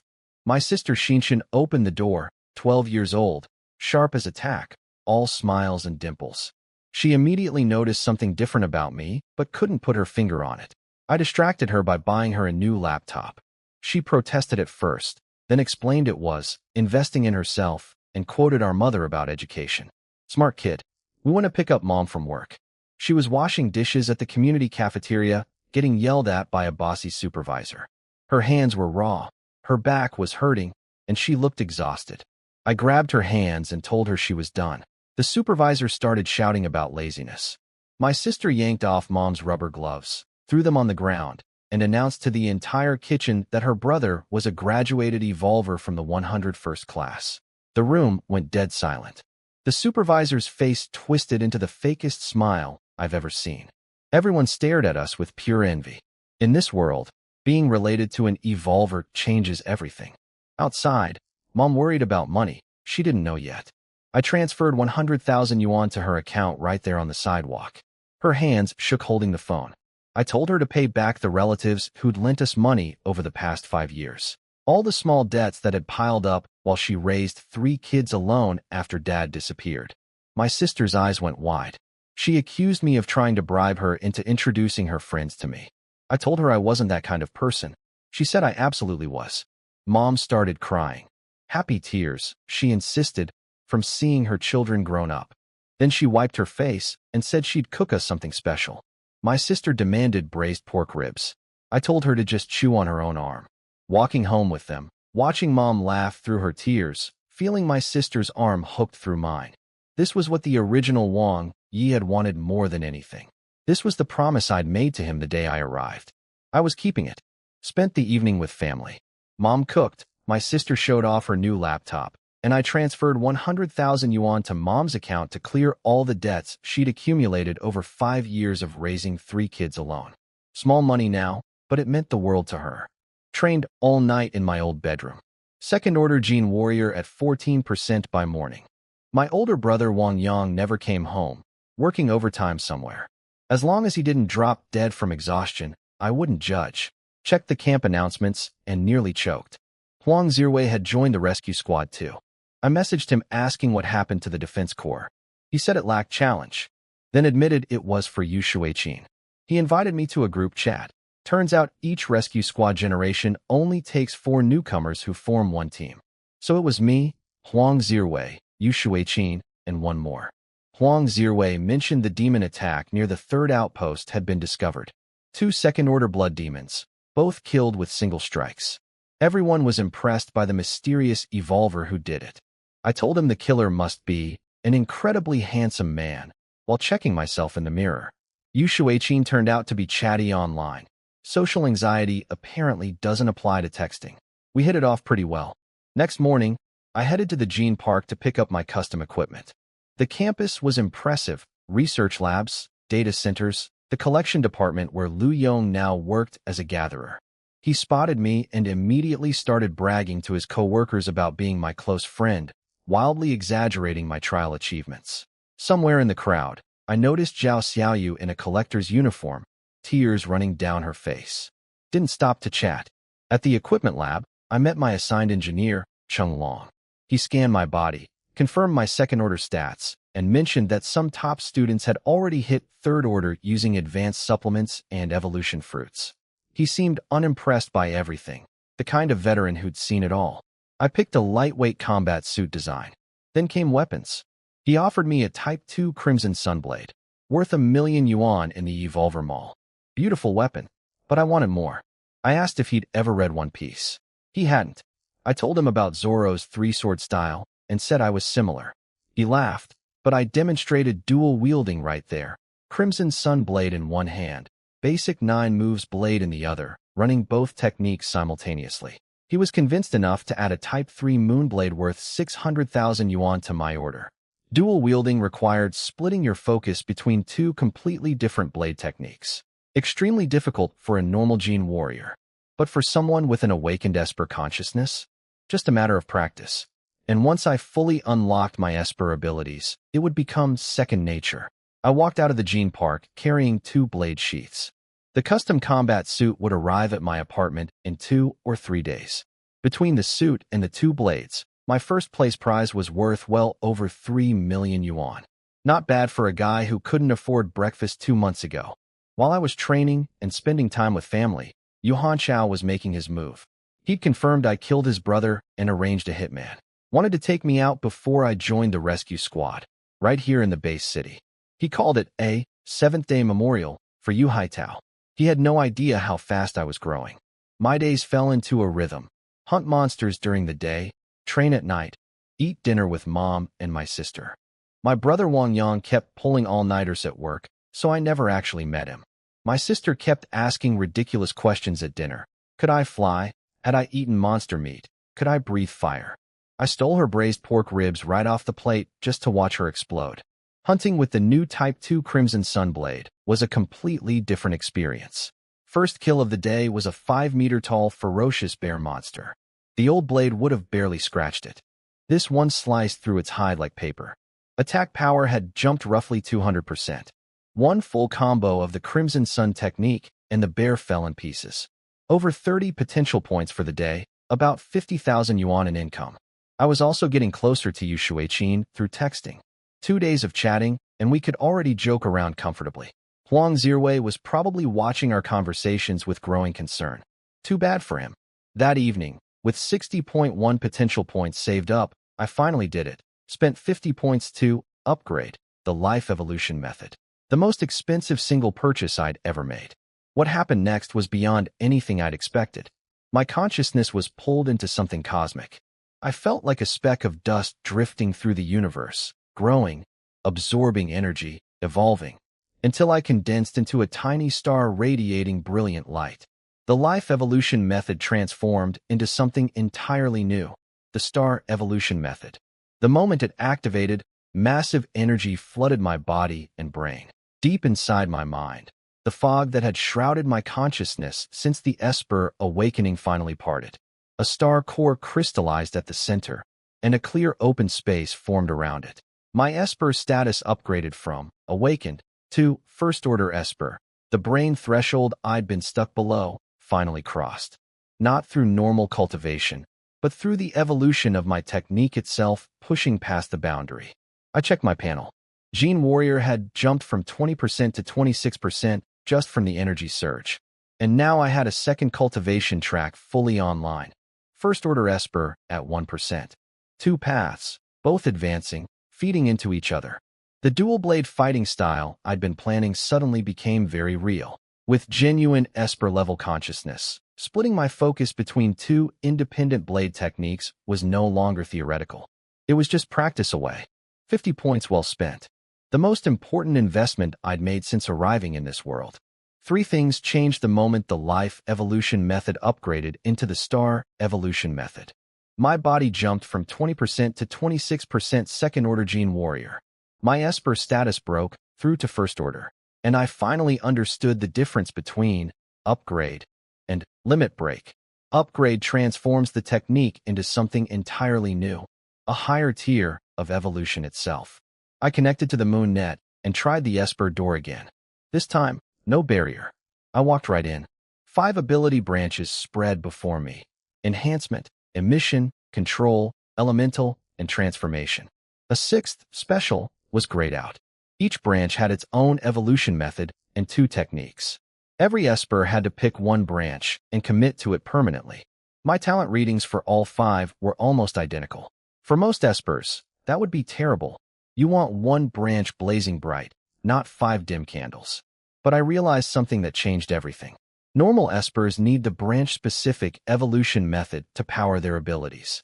They pick one branch because they have no alternative energy source. But I had the star evolution method, a universal life-level technique that strengthened everything equally, body and mind alike. It wasn't tied to any single branch, meaning I could theoretically learn techniques from every branch. No weaknesses, no limitations. A complete set where others could only choose one card. I started with Enhancement, the simplest branch. Enhancement lets you channel psychic energy into weapons or your own body for a power boost. Other espers mocked it as the weapon buffer class. But paired with my Gene Warrior combat style, devastating. First, I needed the foundation technique, mastery. 20 grueling hours on the moon net before it finally clicked. Then I pushed through to enhancement technique by 2:44 a.m. The moment I grasped my Type 3 moon blade and channeled energy into it, the plain steel erupted with power. Attack strength off the charts. With this, I could cut through high-tier ferocious monster armor like nothing. I tried enhancing my own body next, but my psychic energy tank ran dry after just 2 uses. Mastery level too low, control too wasteful. Same problem Yu Shuiqin had during the trial. Massive potential, not enough fuel. I spent 10 potential points pushing the star evolution method to proficient. Life energy flooded through me. Cells transforming, brain expanding, psychic reserves growing. Everything leveling up simultaneously. Meanwhile, Yuan Chao had finalized his plan. He'd hired a gunman and was ready to move. He wanted my head as a memorial offering for his brother's 7th day after death. He planned to strike while I was still in the base city, before the rescue squad could protect me. He was running out of time, and so was his advantage. Barely slept. Headed to South Pot Park at dawn because I desperately needed potential points. Everything needed upgrading at once. I spent 5 points pushing enhancement to proficient, then charged into the park with my Type 2 Crimson Sunblade. The enhancement ability was a game-changer for a Gene Warrior like me. I channeled psychic energy into my own muscles and bones, boosting my body strength by roughly 50%. Combined with my blade technique and better weapon, I could now fight high-tier ferocious monsters head-on. My first real test was a third-order hawk monster diving at me from the sky. Wings like razors, claws like spears. I enhanced my body, dodged its dive, clashed blade against claw, and cut right through. Second strike shattered its spine. It crashed to the ground, dead. 6 potential points for the kill, 150% bonus for fighting above my rank. The difference enhancement made was staggering. Before today, high-tier monsters were a gamble. Now they were manageable targets. I killed 4 of them throughout the day, earning 54 potential points total, nearly double my previous daily record. I upgraded mastery to proficient for 10 points, improving my energy control so I wouldn't burn through my reserves in 2 attacks anymore. Back at camp, my custom combat suit had arrived from the Gene Park lab. Perfect fit, barely noticeable weight, and defense rated at C3, the highest tier for beginner evolvers. Could block high-tier monster strikes and stop bullets. Worth every bit of that first-place prize. The rescue squad group chat gained its 4th member, Song Shui, ranked 25th in the trial. She sent 99 messages before anyone could respond. A total chatterbox. I muted the group and privately messaged Yu Shuiqin instead. That night, I dumped 20 points into the star evolution method, pushing it to proficient. My body and mind transformed again. Gene Warrior jumped from 35% to 50%. Esper shot from around 10% to 49%, nearly its second-order threshold. The soul sea in my brain expanded dramatically, psychic energy swirling thick and dense. Then I upgraded both mastery and enhancement to proficient during the day's hunting, bringing both to proficient by the end. 3 techniques hitting proficient in a single day. My energy control stabilized, no more accidentally emptying my tank. Enhancement success rate climbed to 95%. Here's what I discovered about the Esper path that made it superior in one crucial way. Gene Warriors need special evolution substances to break through life stages, with only a 50% success rate. Espers just absorb cosmic energy and expand their brain domain. When their life level naturally advances, their genes perfect themselves automatically. Success rate, 100%. No gambling, no risk. Between my Gene Warrior body and my Esper mind feeding each other, I was evolving faster than anyone could imagine. One more day before reporting to the rescue squad. Something was wrong with my brother. 5 days back home, and Wang Yang hadn't shown his face once. No phone calls, no messages, nothing. That wasn't like him. Even busy, he'd check in. I called him at breakfast. Phone off. Video call, no answer. My sister caught on immediately. Mom looked worried but didn't say anything. I told them he was probably just exhausted from work, then headed out. Went straight to his company downtown. Confirmed what I suspected. He'd been missing for 4 days. Yuan Chao had taken him. The whole thing was carefully planned. Kidnap my brother, stage it as a loan shark situation, lure me to a location where gunmen were waiting. Probably had explosives and gasoline ready to destroy the evidence afterward. Clean, professional, no fingerprints back to a deputy director. Here's where he miscalculated. He expected me to play hero, rush in with money to save my brother, walk into the trap. That's what any normal person would do. I called the police instead. His people panicked when they realized their phones were being traced. Yuhan Chao was stunned. A powerful evolver, calling the cops like an ordinary citizen? It didn't fit his script at all. His men had to abandon the location.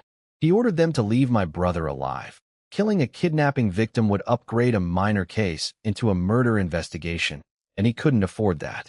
My brother was safe. That was what mattered. But Yuhan Chao wasn't giving up. Tomorrow I report to the rescue squad and leave the base city. Today was his last chance. Red rain was falling, dangerous conditions, fewer people on the streets, the perfect cover. He had a backup plan ready. I stood in the rain outside the police station, thinking it through from his perspective. He'd been smart so far, but smart wasn't enough. I'd spent years navigating corporate warfare, where people smiled while stabbing you in the back. Compared to that world, Yuhan Chao was an amateur. All aggression, no subtlety. He wanted to kill me before tomorrow? Fine. Let him try. Being ruthless only works when you're also the stronger one. And he had no idea just how strong I'd become in the past week. I walked through the empty streets alone, red rain falling around me. My senses were razor sharp, Esper awareness stretching out in every direction, catching every sound, every movement. Yuhan Chao would try something today. I was counting on it. The trap came in 2 layers. First, a mutated man appeared on the street, smashing cars and terrorizing a coffee shop. Classic distraction. The moment I moved toward the commotion, bang. A sniper shot from a high-rise. I'd already sensed it coming. Shifted sideways, dodged the bullet, and exploded into a sprint. 2 more shots rang out behind me, both missing completely. At my current speed, hitting me was like trying to shoot a shadow. I kicked down the rooftop door in seconds. The sniper's face went white. He pulled a handgun, way too slow. I appeared behind him and chopped the back of his neck. Lights out. Dragged him downstairs and dumped him on the curb. Second layer was smarter.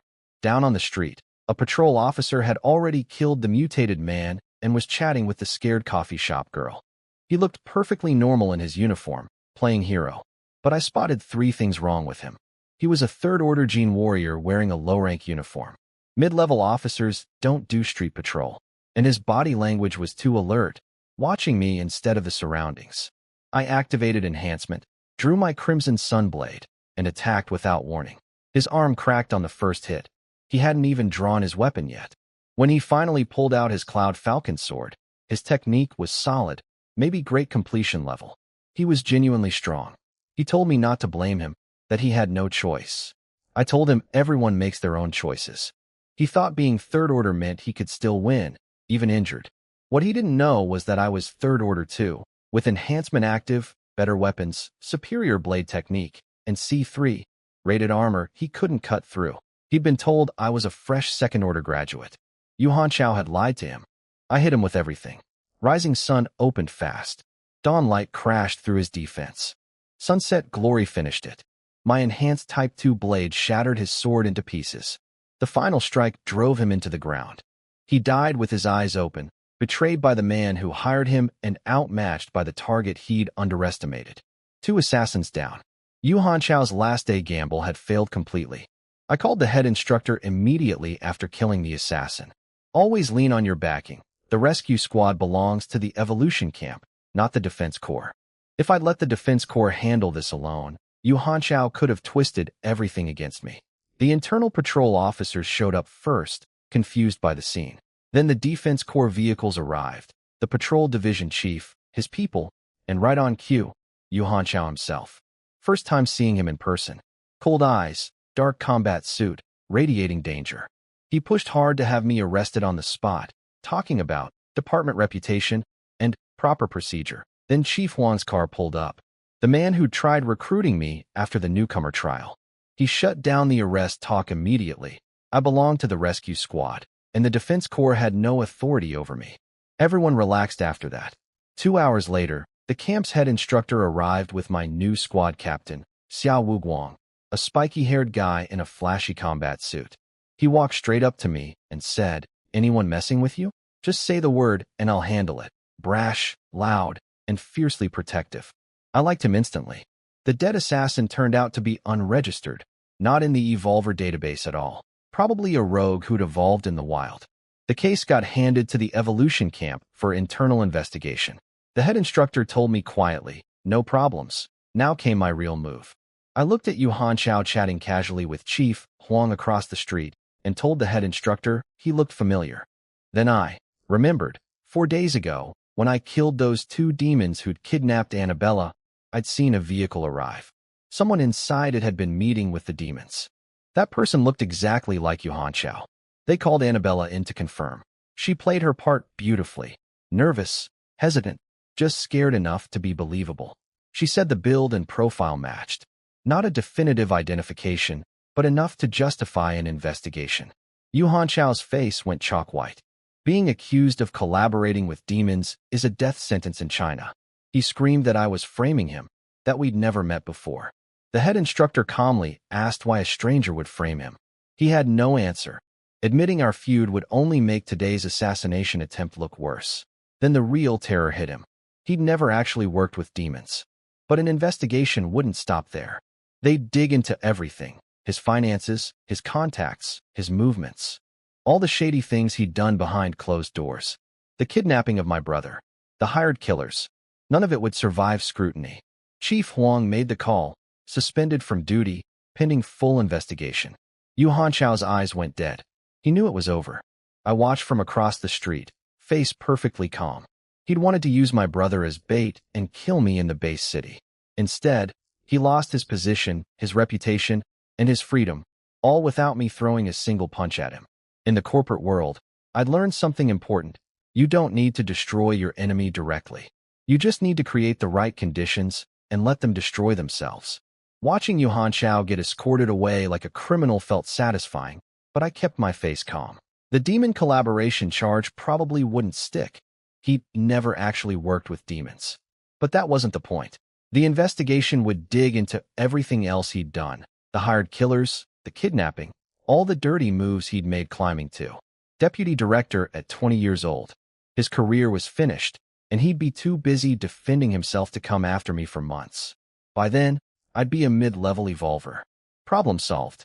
The head instructor walked over as the sky cleared and told me to rely on my squad captain next time instead of handling things alone.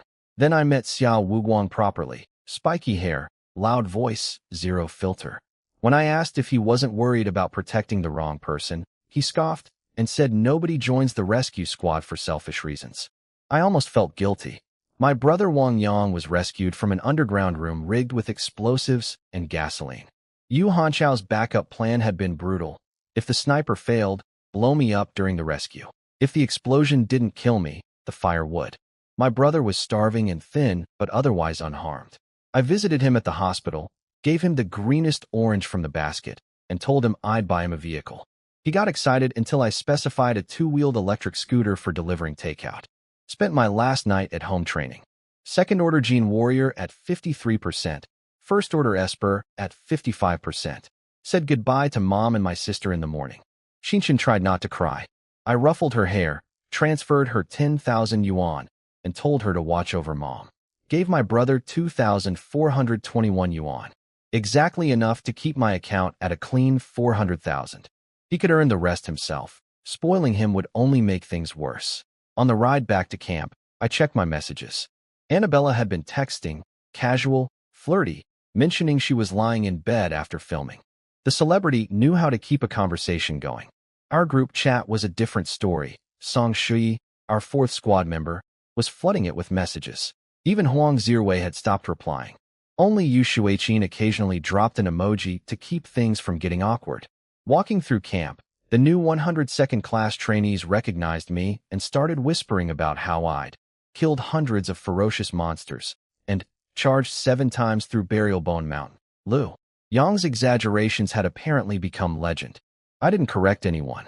At the rescue squad base in the defense zone, Yu Shuiqin was waiting for me in her blue combat outfit.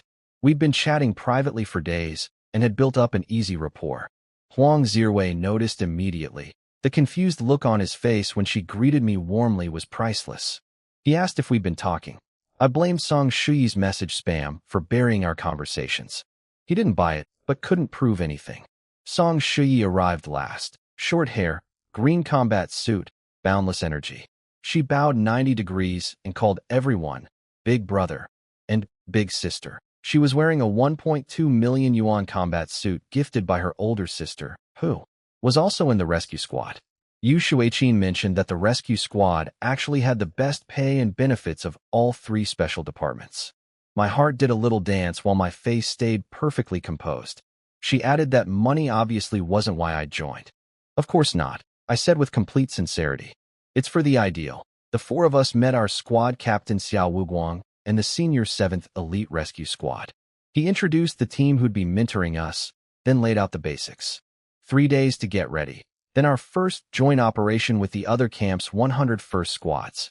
His only requirement, don't finish last. What really got my attention was the compensation. All monster kills paid 100% commission, no split with anyone. Rescue members earned merit points, redeemable for equipment and potions at the Gene Park Labs. Once you became an ACE rescue member, you'd get access to the National Treasury and a free 200 square meter luxury apartment in any base city. Market value around 50 million yuan. I immediately asked about parking spots, floor height, and whether it came furnished. Captain Xiao looked at me like I was a real estate agent. Then he publicly praised me for killing those 2 demons near the 3rd outpost. I'd been bragging about the mysterious hero to both Huang Zirwei and Yu Shuiqin for days. Now everyone knew it was me. Yu Shuiqin looked at me with that admiring sparkle in her eyes. Huang Zirwei just stood there, completely lost. I smiled at him like nothing happened. He mentally called me shameless. He wasn't wrong. Our day-to-day leader was Tong Wu, built like a wall, wore horn-patterned armor, never smiled.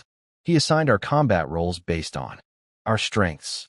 Huang Zirwei as the balanced fighter, me as the main attacker, Yu Shuiqin as the core support, and Song Shuyi handling backup and protection. We spent the afternoon sparring against him as if he were a nightmare-class monster. The teamwork was rough but slowly improving.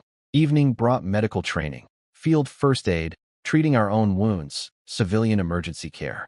Then Tong Wu asked who could drive. Song Shuyi nearly jumped out of her skin with excitement, announcing she'd just gotten her license before entering camp. Huang Zirwei and I exchanged uneasy glances. Thankfully, Tong Wu said he'd drive for this mission. After the operation, Huang Zirwei could go get his license during our 10-day break. Meanwhile, at the Eastern Camp headquarters, the higher-ups were discussing our upcoming joint mission, AB2, level search and rescue operation in Dongting City, Wui County. For camps, for new squads, competing while cooperating. They also checked on Cosmic Monster Number 9, the island-sized turtle lurking 750 kilometers from our base city near the ruins of Japan. It was still lazily destroying things over there, showing no signs of heading our way. But the commander warned against complacency. In 5 years, no base city had ever survived a direct attack from a cosmic monster. Not one. 3 days of training, then my first real mission. The pieces were coming together, my team, my skills, my dual cultivation paths, all advancing simultaneously. Whatever waited for us out there, I'd be ready. 3 days of boot camp flew by. Tong Wu drilled us relentlessly.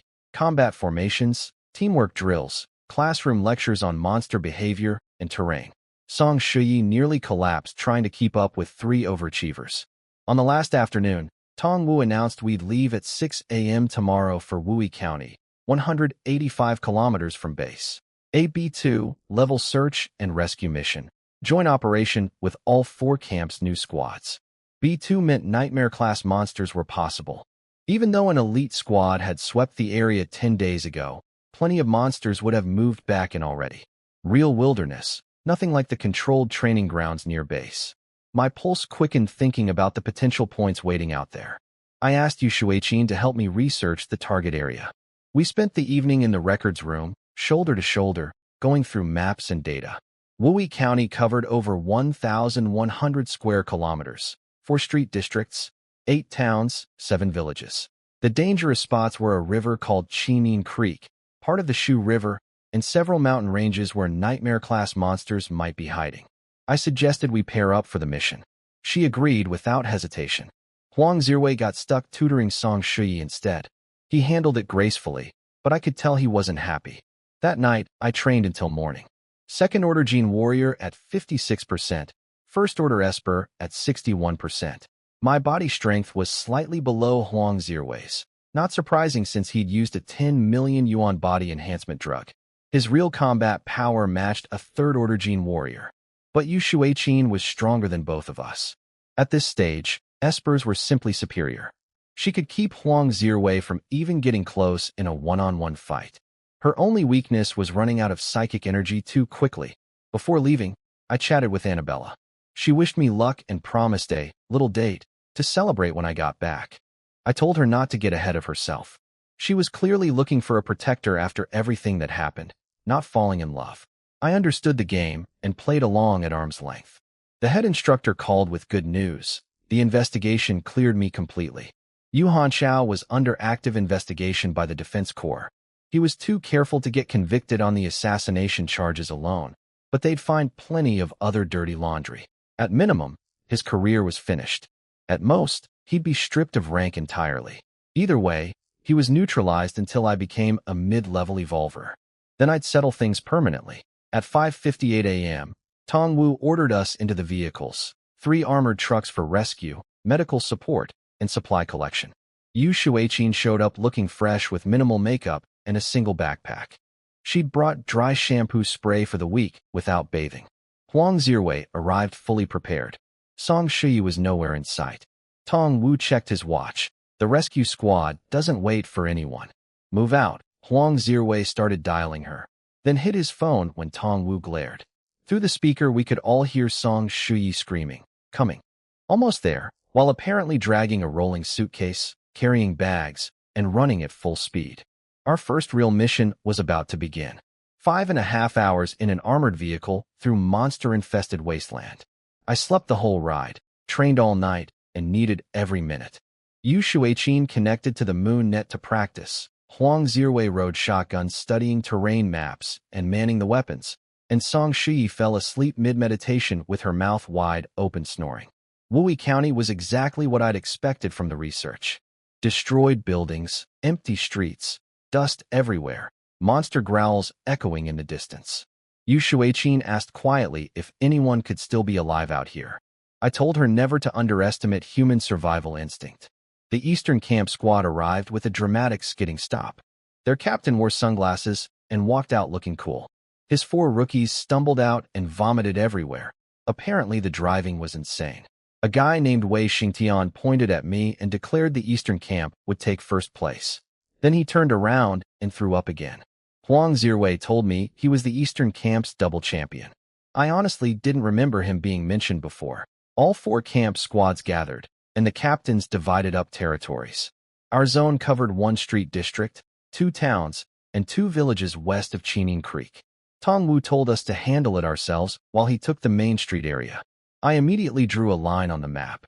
Everything north of the creek, Wang Residence Town and Dashu Village, went to me and Yu Shuiqin. Everything south went to Huang Zirwei and Song Shuyi.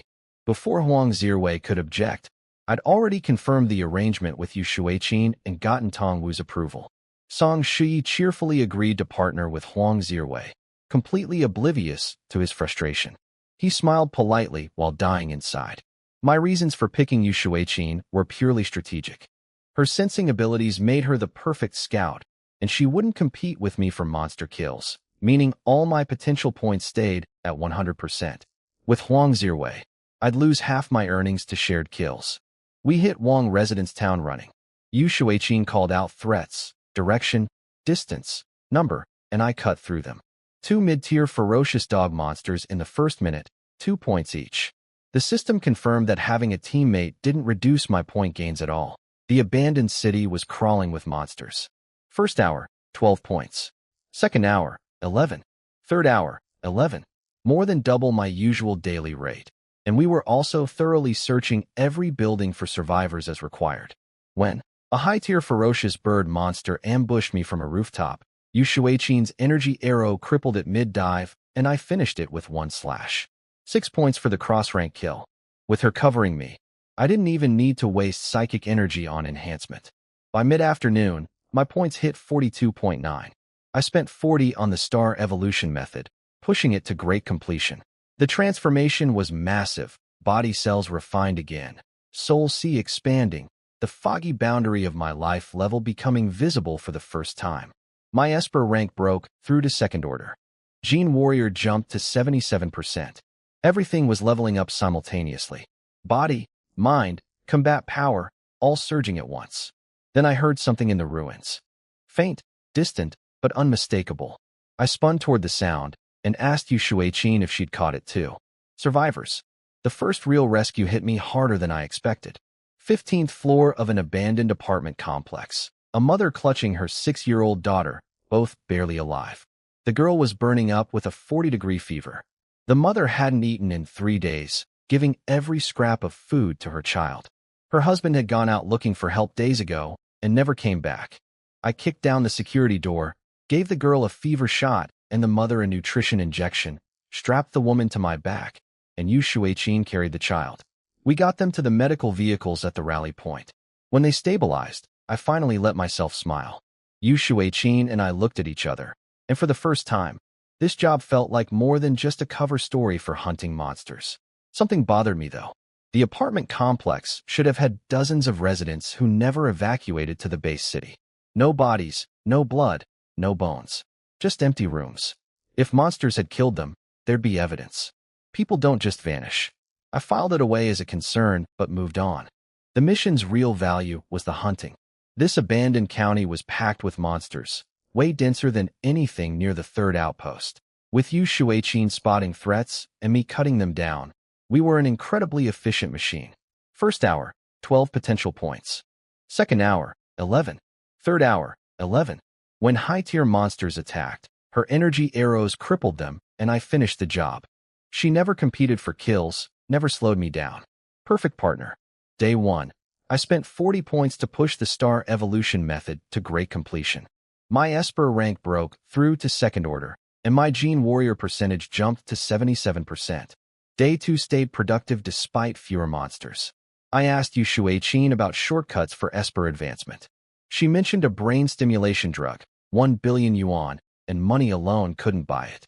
The main ingredient was awakened monster spirit cores, practically impossible to obtain. There were also awakened-type fruits locked in the national treasury. Both paths were beyond my reach. Didn't matter. My system did the same thing for free, just slower. Day 3, the points kept piling up. Our teamwork sharpened with every fight. When a high-tier bull monster charged me, Yu Shuai-Chin's energy barrier caught the impact, and I carved through it in 2 strikes. My counter hit 103.1 potential points.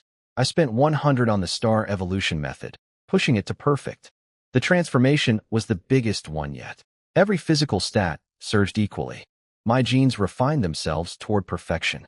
My sensing abilities now surpassed Yu Shuai-Chin's, even though we were both second-order espers.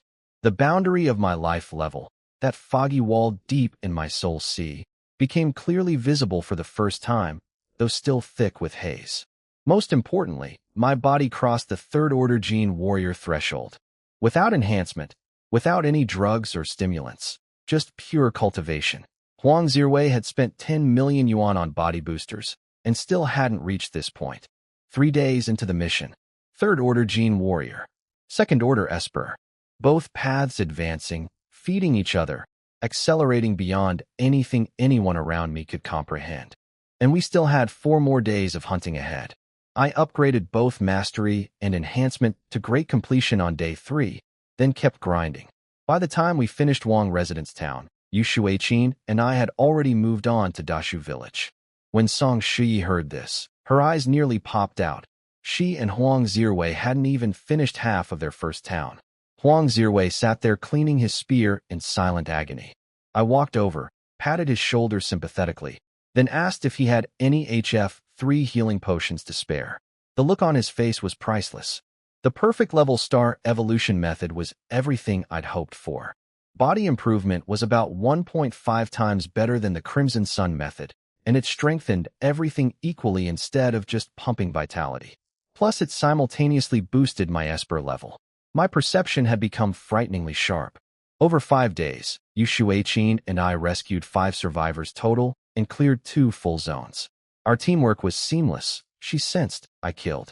Potential points kept flowing, easily breaking 100 again across the 2-day stretch in Dashu village. I noticed Yu Shueqin warming up to me more each day. She didn't care about family backgrounds or that I'd been a refugee. Huang Zirwei was clearly trying to keep distance between us, but she seemed to have made up her own mind. On day 5, we finished our territory early, and I called Huang Zirwei to offer help with his area. No answer. Called Song Shui. Nothing. Called again. Still nothing. My stomach dropped. Both of them unreachable. If they'd hit a nightmare-class monster, Huang Zirwei would have held it off, while Song Shui ran for help. But nobody received any distress call. Either they were caught too fast to signal, or Song Shui did something characteristically reckless, like charging in alongside him instead of retreating. I contacted Tong Wu. He dropped everything and headed toward their last known location. As Yu Shueqin and I searched White Pasture Village, I kept turning things over in my head. The missing residents from the apartment complex with no trace. The mother and daughter surviving alone while everyone else vanished. No bodies, no blood. Something was taking people, not killing them on the spot. Then I saw a road sign at a crossroads. For directions: White Pasture Ridge, He Family Village, Upper Tiger Bridge, and Dragon King Mountain. The name hit me like a punch. Dragon King. The same words those demons had kept repeating before I killed them. They'd been waiting for a boss, and they'd mentioned Dragon King over and over. Missing civilians. Missing teammates. A mountain named Dragon King. This wasn't monsters. This was something much worse. Everything clicked the moment I saw that road sign. Dragon King Mountain. The same Dragon King those demons kept mentioning before I killed them. Not a person, not an organization, a place. The missing residents from the apartment complex, the vanished civilians with no bodies left behind, the demons waiting for a boss, it all connected. A demon organization had set up camp on this mountain, using the rich Red Creek water nearby to force mutate captured civilians into more of their kind. The ones who survived the mutation became demons. The ones who didn't were dumped in the grass like garbage. I called Tong Wu immediately. He was 30 minutes out. Too long to wait. Huang Zirwei and Song Shui had probably stumbled onto the demons during their search and gotten captured. The demons wouldn't kill evolvers right away. Our blood was too valuable as a power-up. They'd stage a fake monster attack scene, wait for us to leave, then drain them. But demons have zero humanity, so every minute counted. Yu Shueqin and I headed up the mountain. 2 Espers made the best scouting team. Our sensing abilities far outclassed anything Tong Wu could do, and we'd move quieter. The mountain was crawling with monsters. High-tier ferocious beasts everywhere, and the deeper we climbed, the stronger they got. I cut through them efficiently, while Yu Shueqin watched my back with her energy arrows. Then halfway up, we both sensed something massive ahead, life force on par with Tong Wu's level. A nightmare-class armored boar monster, twice the size of anything I'd fought before. Tusks like metal spears, hide like tank armor. Yu Shueqin's arrow hit its forehead and barely drew blood. It charged straight at me, furious. I didn't dodge. Yu Shueqin was behind me. I activated enhancement. Both mastery and enhancement now at great completion level, stable and powerful. Used Feng Yuan to deflect the charge, then hammered its exposed neck. One slash drew blood. The second knocked it down. Yu Shueqin pinned it with an energy arrow, and I delivered the killing blow. My first nightmare-class kill. 15 potential points. 4th order monster, cross-rank bonus. Yu Shueqin had noticed the glow on my blade. Enhancement. She'd suspected I was an Esper for a while. When she confirmed it and said I was enhancement type, I didn't deny it. She told me all 6 Esper branches were equal. I told her I liked the emission type. She blushed, misreading the compliment. I grabbed her hand and said we needed to keep moving. She didn't pull away. Near the summit, we found a dead body in the grass, a mutated human. Confirmed it. This was the demon base. Only captured civilians forced to drink Red Creek water would mutate out here in the deep mountains. I spent 80 potential points upgrading both mastery and enhancement to perfect level. If we were about to walk into a demon stronghold, I needed maximum combat power. The blood smell grew stronger. My senses picked up multiple life signs ahead, in a clearing among the trees. I crouched behind a tree and looked through the brush. Found them. What I saw in that mountain clearing made my stomach turn. Demons eating raw monster flesh. Demons violating the corpses of failed mutants. Others laughing while forcing captured civilians to drink Red Creek water, watching them mutate and die for entertainment. These things weren't human anymore. I pulled Yu Shuiqin's face into my chest so she wouldn't see. She was trembling. I whispered, "Don't be reckless." 25 demons total. 2 fourth-order blood demons, the dangerous ones. A snake-scaled one with impossibly flexible joints, and a massive bald one covered in flesh spikes, carrying a warhammer. For third-order demons posed moderate threats. The remaining 19 were weak. In the grass nearby, Huang Zirwei and Song Shuyi were tied up, beaten badly but alive. A dark cave entrance at the back had guards posted. Something important inside, not more demons. I could take them, but Tong Wu was still minutes away. Wait for backup, that was the smart play. Then the snake-scaled demon announced he was bored and wanted to have fun with the prisoners. The spiked one said the female evolver was reserved for their boss. The snake demon shrugged and said fine, he'd take the pretty boy instead. He walked toward Huang Zirwei, kicked Song Shui aside, and reached for Huang Zirwei's waist. Patience has limits. I exploded from the tree lean. Perfect level enhancement surged through my blade, lighting up the night sky like a second sun. The snake demon reacted fast, twisted his body at an impossible angle to dodge Yu Shuiqin's energy arrow, but my blade was already there. Rising sun crashed through his snake-scale armor and snapped his arm clean off. Sunset glory followed instantly, carving him apart. His head hit the ground seconds later. Yu Shuiqin's arrows picked off every demon trying to flank me while I dealt with the small ones, using Fang Yuan to redirect attackers into the spiked demon's path. He didn't care. His warhammer smashed his own allies into paste without hesitation. Demons have no loyalty. I cut down the last third-order demon and turned to face the big one alone. He was terrifying. Pure power type, stronger than any nightmare-class monster I'd fought. His hammer strikes shook the earth. I couldn't block them head-on. Even Yu Shuiqin's energy barriers only slowed him for a fraction of a second before shattering. I pushed enhancement to 80%, then higher. Speed and precision over brute force. I circled him, slashing constantly, sunset glory at maximum speed, cutting faster than he could track. Yu Shuiqin's barriers kept buying me split-second openings. Blood poured from dozens of wounds across his massive body. His movement slowed. His hammer swings lost power. I chopped off his wrist. His hammer flew wide. He lunged at me with his remaining hand. I pushed enhancement to 100%. Every drop of psychic energy I had left. Dawn Light, the most powerful single strike in my arsenal, erupted like a furnace. One devastating blow split his enormous body in half. He crashed into a pool of his own blood, eyes still burning red with hatred. Yu Shuiqin watched me from behind, face pale from exhaustion, her psychic reserves completely drained. But her eyes were shining. Cleaned up the remaining demons fast. 1 slash each. No wasted motion. Popped my last HF3 healing potion to patch up my wounds and restore some energy in case more trouble was hiding nearby. Huang Zirwei was unconscious with serious injuries. Song Shui had only light wounds. When I slapped her awake, she screamed at us to run because there were demons. I knocked her head gently and told her they were all dead. She looked around at the carpet of corpses with her jaw hanging open and asked which hero did this. I pointed at myself and Yu Shuiqin. Her eyes nearly fell out of her skull. She told us what happened. The snake demon ambushed them during their search. Huang Zirwei told her to run, and she refused. Classic Song Shui. But honestly, her stubbornness saved his life. If she'd escaped, the snake demon would have killed Huang Zirwei immediately, drained his blood, and the whole group would have vanished before we ever found them. Sometimes the wrong choice is exactly right. Tong Wu arrived minutes later, charging and ready for war, then froze when he saw the battlefield. 2 fourth-order blood demons among the dead.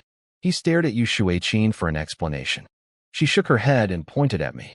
Tong Wu's expression said he'd be interrogating me thoroughly later. While he treated Huang Zirwei's injuries, I slipped away toward the dark cave at the back of the clearing. Yu Shuiqin followed quietly. Inside, 13 locked boxes were stacked in the darkness. I cut them open one by one. 10 full of combat suits, 2 packed with weapons, 1 holding miscellaneous items. These demons had been building an armory. Equipment that clearly came through evolver channels, smuggled to demon organizations by traders within humanity's ranks. At the bottom of the last box, hidden in a secret compartment, I found a jade case. Inside sat 2 fruits side by side. The larger one was plump and soft like a peach, a mid-level evolution fruit. The smaller one glowed faintly, radiating concentrated energy, a mid-level awakening fruit. Yu Shuiqin gasped when she recognized them. Awakening fruits are absurdly rare. Plants that evolve are uncommon enough. Plants that awaken are almost mythical. Plants that awaken and bear fruit? Nearly impossible. Tong Wu called from outside, asking if we were in the cave. I answered, "Not here," while smoothly sliding the jade case into my backpack. Yu Shuiqin turned her head away. She saw nothing. When Tong Wu came in and found the equipment boxes, his expression turned deadly serious. These were critical evidence for tracking the traders smuggling gear to demon organizations. Major intelligence find. I told him I wanted full credit and rewards, but preferred no public announcement. He looked at me and said I was a very practical person. Outside, Song Shuyi was sobbing over Huang Zirwei's unconscious body, blaming herself for being too weak. I told her she could make it up to him right now. The medical vehicle was waiting at the bottom of the mountain. She immediately scooped Huang Zirwei up in a princess carry and sprinted downhill without a second thought. Genuinely impressive arm strength. Yu Shuiqin stifled a laugh and said Huang Zirwei would be mortified when he woke up and heard about this. I smiled and said what he didn't know wouldn't hurt him.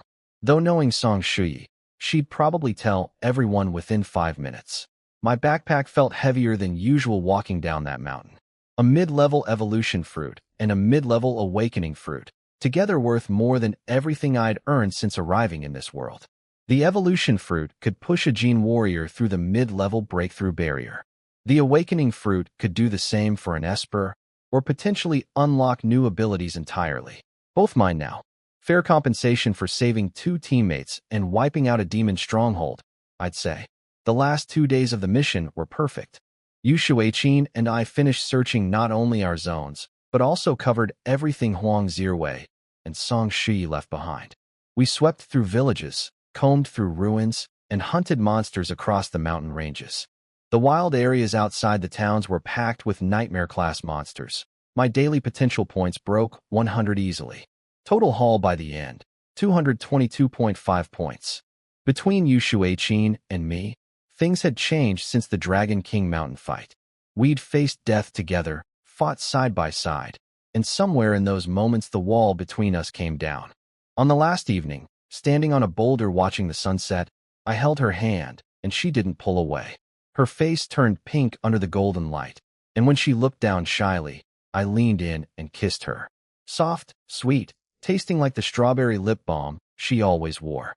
Our first kiss. Naturally, I took a selfie of us together and sent it to Huang Zirwei. His response, a scream of anguish echoing through his private hospital room, was deeply satisfying. He'd sent me a single text saying, "No words can express my gratitude." I repaid his eloquence with photographic evidence that his childhood friend was now taken. The joint operation ended officially on day 8. Eastern Camp had rescued the most civilians, but nobody cared about that ranking anymore. Our squad had dismantled an entire demon stronghold, seized 13 crates of smuggled equipment, and killed 25 demons, including 2 mid-level blood demons. All done by a single newcomer while the squad captain wasn't even present. Wei Xingtian from the Eastern Camp stared at me like he'd been punched. He'd been proud of fighting one nightmare-class monster to a draw. When Tong Wu casually mentioned I'd killed 2 fourth-order blood demons, stronger than nightmare-class, Wei Xingtian's competitive fire flickered for the first time. He vowed to become the first mid-level evolver among our generation within a month. Good luck with that. My backpack held 2 treasures worth more than everything else combined, a mid-level evolution fruit and a mid-level awakening fruit. The path to mid-level evolver was completely paved. One more mission, and I'd break through. Become squad captain, then deal with Yuhan Chao permanently. But as our vehicle sped back toward the base city, something far worse was happening. At the evolution camp headquarters, alarms were going off. Radar screens showed a glowing dot labeled 9, moving away from the ruins of Japan and heading directly toward China's eastern coast. Cosmic monster number 9. The island-sized ancient turtle. The laziest of the 10 apocalypse beasts, the one everyone hoped would never move. It was moving now. Slow, sluggish, stopping to nap along the way, but unmistakably heading toward the eastern base city. Estimated arrival, 3 to 7 days. No base city in history had survived a direct attack from a cosmic monster. Not one. The military began partial evacuations while the high command scrambled to figure out whether this was a flyby or an extinction event.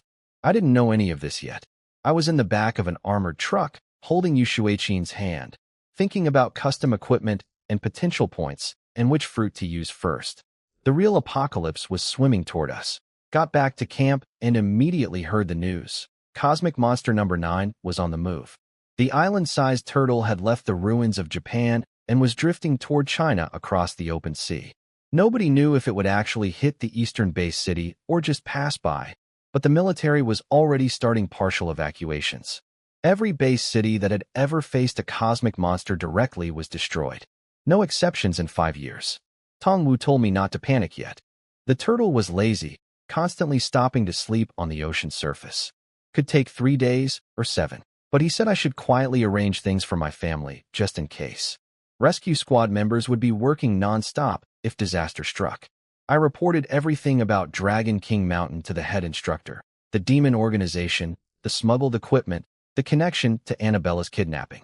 I suggested that the boss behind Annabella's abduction was probably a wealthy civilian connected to the demons through the same trader selling equipment. Finding that civilian could lead back to the insider. The head instructor listened carefully and said the base defense chief had been right about me. I belonged in intelligence work. I told him I preferred the rescue squad. It was the truth. 7 days of saving lives alongside Yu Shueqin had been genuinely fulfilling, more than any corporate ladder I'd climbed in my past life. He also mentioned that Captain Xiao Wuguang had gone from new evolver to high-level evolver in just 3 months. 1 month to mid-level, 3 to high-level. The fastest in the camp's history, talent rivaling the world's strongest fighter Yao. Made my own progress seem modest by comparison, though I was about to hit mid-level myself. The best news, Yu Hanxiao had been dismissed from his position. Not convicted, he'd been too careful for that. But the investigation uncovered enough dirt to end his career permanently. The head instructor hinted that Huang Ziwei's family had pulled some strings behind the scenes, repaying my favor for saving their people. I went to visit Huang Ziwei at the hospital, but he'd already escaped, hobbling out on crutches to get away from Song Shi's 24-hour bedside vigil. She ambushed me instead, grabbed my arm, and dragged me toward her apartment, insisting I let her cook for me. Something about chicken soup wontons. I faked a bathroom emergency and fled. That girl has the enthusiasm of a golden retriever and the grip strength of a vice. I left her for Huang Ziwei to handle. Back home, I gave my sister a souvenir from the mission. Mom was healthier after resting, no longer doing odd jobs. My brother was apparently working overtime and delivering food because he'd gotten a girlfriend. Good for him. I didn't tell the family about the cosmic monster. No point scaring them. I'd make arrangements quietly. 2 things weighed on my mind as I sat in my room that night. First, the turtle, swimming slowly but steadily toward us. Second, Yu Hanxiao. Fired, humiliated, stripped of everything that kept him in check. A man with nothing left to lose and a dead brother to avenge. He was out there somewhere, watching, waiting. Without his position, he had no rules to follow anymore. I needed to become a mid-level evolver before he made his next move. 10 days of vacation. 2 rare fruits in my backpack. Over 200 potential points saved up. The clock was ticking on everything at once. Training all night pushed me to 3rd Order Gene Warrior at 12% and 2nd Order Esper at 73%. The perfect star evolution method was incredible. Even at 3rd Order, my body still improved 1 to 2% daily, and my Esper level climbed a steady 6% per day. 5 more days, and I'd hit 3rd Order Esper. Then it would be time to use those fruits. I'd already figured out how they worked. The evolution fruit could either boost a mid-level evolver's body or help an initial level evolver break through to the next life stage. The Awakening Fruit did the same for Espers, except it couldn't fail. Worst case, it just boosted your Esper rank without completing the breakthrough. Esper advancement was 100% safe. Gene Warrior's gambling on Blood Sea Water only had 50% odds even at maximum body strength. Even with an evolution fruit, it topped out at 80%. My plan was simple. Use the Awakening Fruit first to advance my Esper side safely. No coin flips with my life. Met up with Lu Yong at a coffee shop outside the Gene Park. He brought his new girlfriend, a fellow collector named Hu Haiyan. She kept asking about my achievements until I casually mentioned killing a nightmare class boar monster. Lu Yong's jaw nearly detached. He thought I was one-upping his own exaggerations. Then Yu Shuiqin walked in. Pink combat outfit, custom-made gear, looking like she'd stepped out of a painting. The entire cafe went silent. She sat down next to me, tugged my sleeve apologetically for being late, and every eye in the room locked onto us. Lu Yong looked like he was having a cardiac event. His girlfriend just stared. After we left, I could practically hear Lu Yong telling everyone that his brother had conquered the campus goddess. At the Gene Park, Yu Shuiqin picked up a W13 brain stimulation drug from the research lab. 1 billion yuan couldn't be bought with money alone. She also quietly used her credentials to get my battle-damaged combat suit repaired for free, pretending it was hers. She was thoughtful like that, always finding small ways to take care of me without making a fuss. Huang Zirwei had apparently discharged himself from the hospital by sneaking out on crutches to escape Song Shiyi's nonstop care. Now he and Wei Xingtian from the Eastern Camp were both in closed training, burning through every drug and evolution fruit available, racing to become the first mid-level evolver of our generation. They wanted to beat me to squad captain. Good luck. They didn't know about the 2 fruits in my backpack. I signed up for driving lessons, passed the written test immediately, and nearly scared the instructor during the practical. He couldn't believe I'd never driven before. Finished everything in one afternoon. Having an evolver's reflexes made driving feel like slow motion. The cosmic monster situation was getting worse. Checked the tracker when I got back to my apartment. Number 9 was now only 520 kilometers away. The Evolver forum was going crazy, people refreshing the radar constantly. It moved. It stopped. It moved again. It stopped again. The turtle's unpredictability was driving everyone insane. Bigger concern for me personally was Yuhan Chao. Dismissed from his position, vanished from sight, no longer bound by career consequences. A wounded wolf with nothing left to lose. He was definitely out there planning something. If I showed up at South Pot Park for routine hunting, he'd probably have a trap waiting. I needed to advance to mid-level evolver before he struck again. That evening, I returned to my apartment and found it spotlessly clean. Fresh sheets, faint perfume in the air, curtains fluttering in the breeze. Someone had been looking after the place while I was gone. I lay on the bed waiting. The door clicked open. Dr. Shu walked in, tired from her shift, kicking off her white shoes. She reached for the light switch, then froze when she sensed me in the dark. I smiled at her from the bed. Welcome home, reunited with Dr. Shu for an enthusiastic evening of catching up. Let's just say we covered every position on the field, metaphorically speaking. She called in sick the next day, passed my remaining driving tests, and got my license in 4 days total. The instructor couldn't believe it was my first time behind a wheel. Evolver reflexes make everything feel like slow motion. Tong Wu was shocked too. Huang Zirwei was still stuck on the parallel parking test. I borrowed Tong Wu's personal field notebook, and it completely changed my impression of him. Every page was immaculate. Neat handwriting, ruler straight lines, detailed monster distributions across every region he'd operated in. Strength levels, density, lethal risks, all cataloged perfectly. The man looked like a brick wall, but thought like a scientist. 3 days of closed-door training pushed me to third-order Gene Warrior at 16% and second-order Esper at 91%. The star evolution method at perfect level was relentless. Esper gains of 6% daily meant I'd break into third-order Esper by tomorrow morning. My bank account crossed 1 million yuan after the mission payout landed, 751,890 in one deposit. 7 days of work averaging 100,000 per day in pure profit. The rescue squad's 100% commission was no joke. Merit points were still processing through bureaucracy, But that was pocket change compared to what really mattered. Those 2 fruits sitting in my backpack. The cosmic monster tracker showed number 9 had crawled another 148 kilometers closer. Now only 372 kilometers away, sitting in the middle of the ocean like an actual island. The forum was losing its collective mind watching the dot inch forward then stop, inch forward then stop. Annabella texted asking me to dinner. I could guess why. The head instructor had probably contacted her about the investigation, and she wanted to discuss it in person. Maybe more. I declined. She was beautiful, but not beautiful enough for me to stick my neck into whatever mess was brewing around her. 18 hours of continuous training later, my Esper level crossed the 3rd order threshold. The boundary of my soul C, that invisible wall representing the limit of my life level, became clearly visible. I could feel both the pressure holding me back and the momentum pushing me forward. One breakthrough away from mid-level evolver. My plan was precise. First, upgrade the star evolution method beyond perfect. That would expand my body and brain enough to maximize the awakening fruit's effect. The upgrade cost 300 potential points. I had 222.5, still 77.5 short. Meanwhile, Yuhan Chao was camped out near the 3rd outpost, unshaven, buzzcut, looking nothing like the polished deputy director he'd been.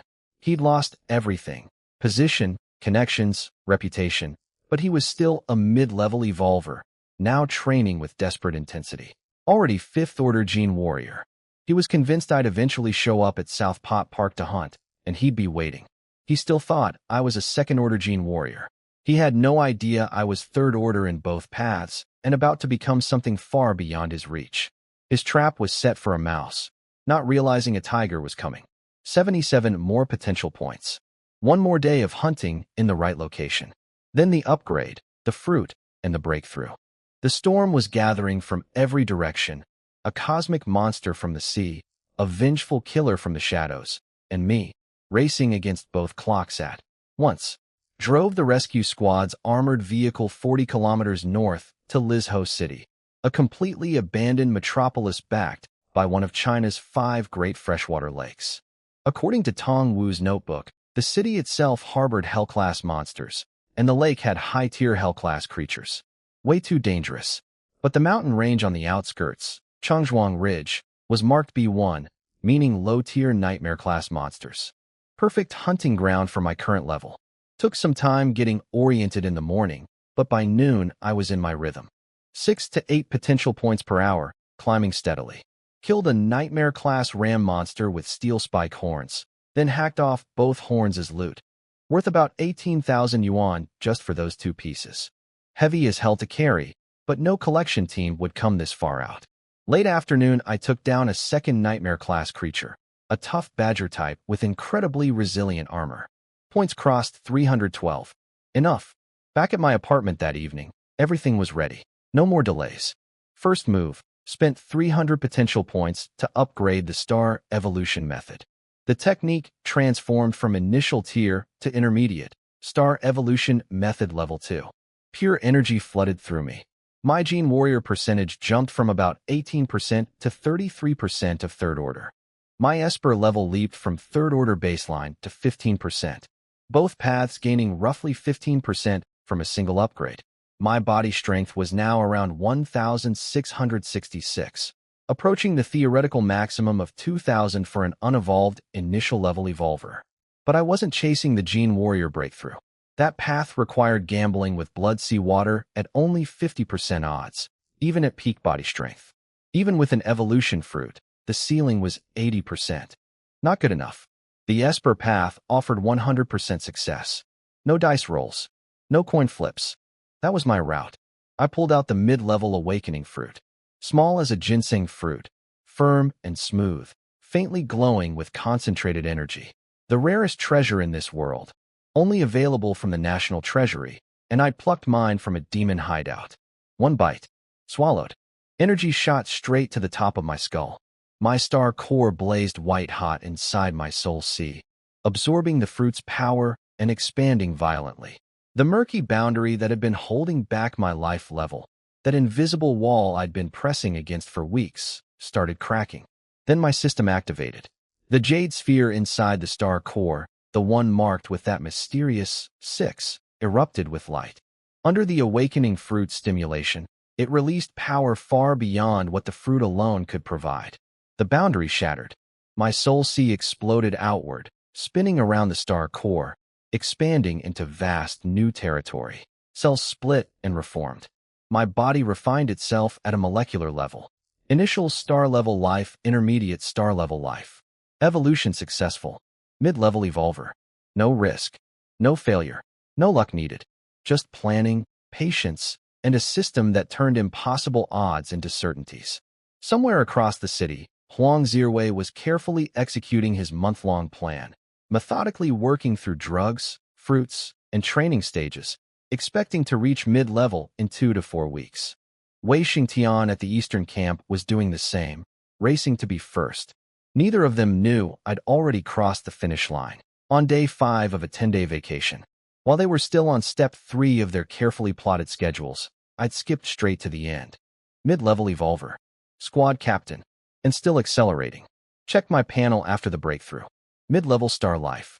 Third-order gene warrior at 51%. Fourth-order Esper. The life-level evolution had pushed my Esper rank up an entire tier and boosted my body strength by about 20%. Most importantly, the invisible ceiling that had been limiting my body was gone. My cells were hungry for more, desperate to absorb, to grow, to get stronger. I ate the mid-level evolution fruit immediately. Soft and plump like a peach. Best to use it now while my body was freshly evolved and the gains would be maximized. Energy flooded in, merging with my cells while I connected to the moon net. The middle mirror, the cultivation zone, was finally lit up. Only mid-level evolvers could enter. Inside the Esper door, I found myself floating among stars with unlimited cosmic energy. Every time I practiced enhancement, it completed instantly and consumed almost nothing. The perfect training environment. Inside the Gene Warrior door, the world shifted to match whatever I trained. Blazing heat for the Crimson Sun method, an entire realm of blades for knife practice. Everything improved faster here than in reality. The technique zone had unlocked mid-level versions of everything. Crimson Sun evolution method, Crimson Sun blade technique, and upgraded mastery and enhancement abilities. Mid-level enhancement at perfect would give 200% body boost, double what I currently had. The power jump from upgrading these would be enormous. I prioritized Esper abilities since my 4th order Esper rank was higher than my 3rd order Gene Warrior rank. Spent 7 hours pushing mastery from initial to mid-level, then 4 more hours learning mid-level enhancement. Even at beginner level, it already gave 120% body strengthening, a 20% jump over the old cap. My control over psychic energy improved dramatically with the rank up too. The evolution fruit kept working through the night, pushing my Gene Warrior from 51% to 72%, a massive 21% gain overnight. The fruit's absorption curve drops sharply after 3 days, so these early hours were the most valuable. Next morning, I drove to Changzhuang Ridge again. With my body this strong, high-tier ferocious monsters fell to single unenhanced strikes. Almost too easy. Had to push deeper into the mountains near streams with evolution energy to find worthy targets. By day's end, 95 potential points and 4 nightmare-class monster carcasses worth 88,000 yuan hauled back personally, since collection teams wouldn't venture this far out.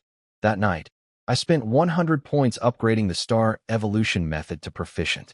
The cosmic energy surge transformed my body again. 4th order Gene Warrior. Breakthrough. The moon net kept nagging at me though.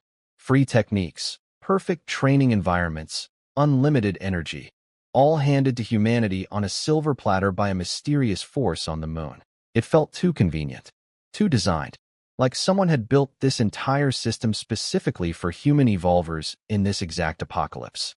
What was the moon net really? And what did whoever created it actually want? Questions for later. Right now, I had points to earn and abilities to upgrade. The cosmic turtle was still crawling toward us, and I intended to be as strong as possible when it arrived. The cosmic turtle was now 308 kilometers away and closing. The whole camp felt like a wire about to snap. I asked Dr. Shu if she wanted to evacuate with my family. She leaned against my shoulder and quietly said she was a doctor. She wouldn't abandon the wounded when disaster struck. I respected that completely, held her tight, and showed my support the only way I knew how. Went to the 7th Elite Squad headquarters afterward. When Captain Xia and the senior members sensed my life energy, their eyes went wide. Tong Wu confirmed it. I'd reached mid-level evolver. Fastest in our generation by a mile. Only Captain Xia himself had done it quicker in the camp's history. The squad officially transferred to my command. No ceremony, no fanfare. Xia just said the team was mine now and to make it an elite squad as fast as possible. He briefed me on what was coming. Tonight the government would announce a massive evacuation of the eastern base city. Every rescue squad below elite rank would be reassigned to guardian duty. 2 options: escort civilians to the reserve base city, safe but slow, or sweep monsters from a 50-kilometer radius around both cities, dangerous but critical. I chose the combat mission without hesitating. Drove my family to the reserve base city, 363 kilometers away. Flat terrain, no major waterways, B3 defense rating, safe enough to withstand anything short of Hell-class monsters. Booked them a hotel in the city center before the evacuation announcement made rooms impossible to find. My sister hugged me tight. Mom told me to be careful. I told them I'd be fine. Spent the afternoon scouting locations for my squad's defense mission. Checked 3 potential zones using Tong Wu's incredibly detailed notebook. Settled on Changzhuang Ridge near Lizhou City. Familiar terrain, manageable danger level, plenty of monsters to clear. On the way, I tested myself against a mid-tier nightmare class boar monster. Enhanced to 120%, took it head-on. Won, but my chest ached afterward. Mid-tier nightmares were my current ceiling for solo combat. That evening, the announcement everyone had been waiting for finally dropped. A live broadcast from the National Evolver headquarters. The radar feed showed the massive green turtle crawling across the ocean toward us, now only 251 kilometers out. The spokesman's voice was shaking with emotion as he delivered the news. After days of deliberation, China had made its decision. The world's #1 ranked fighter, humanity's strongest evolver, Yao, would intercept the cosmic monster alone. He would fight it in the sea before it reached China's shores. And kill it. The forum erupted. Hope and terror mixed together. No human had ever killed a cosmic monster.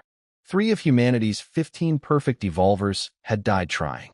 But Yao was different, the undisputed strongest fighter on the planet. If anyone could do it, it was him. And if he couldn't, the eastern base city had maybe 3 to 7 days before an island-sized turtle crushed it flat. Morning came and every rescue squad in the camp rolled out for guardian duty. At the staging area, Yu Shuiqin was waving at me with that bright smile, and Huang Zirwei stood beside her looking polished as always. He thanked me properly for saving his life, said he owed me one, no drama. I told him he'd already repaid it. He knew I meant the Yuhan Chao situation, but he played it cool and said that was just justice being served. Our merit points from the mission had come in. I got 543, base rewards plus the demon extermination bonus plus promotions. Yu Shuiqin got 113 and had deliberately given me all the demon kill credit. When I pointed that out, she just smiled sweetly and said it was mine to begin with. Huang Zirwei stood there with his 11 points, unable to contribute to the conversation. Song Shuyi came sprinting in with her rolling suitcase again, loud and excited as ever. Then Huang Zirwei looked around and asked where Tong Wu was. It was 5:57. Tong Wu was always 5 minutes early. I glanced at Yu Shuiqin and caught a mischievous little smile. She hadn't told them. I cleared my throat and said Tong Wu had completed his mentoring duty. Huang Zirwei's head snapped toward Yu Shuiqin, who shook her head, not her. Then he turned to me, and the realization crashed into him like a truck.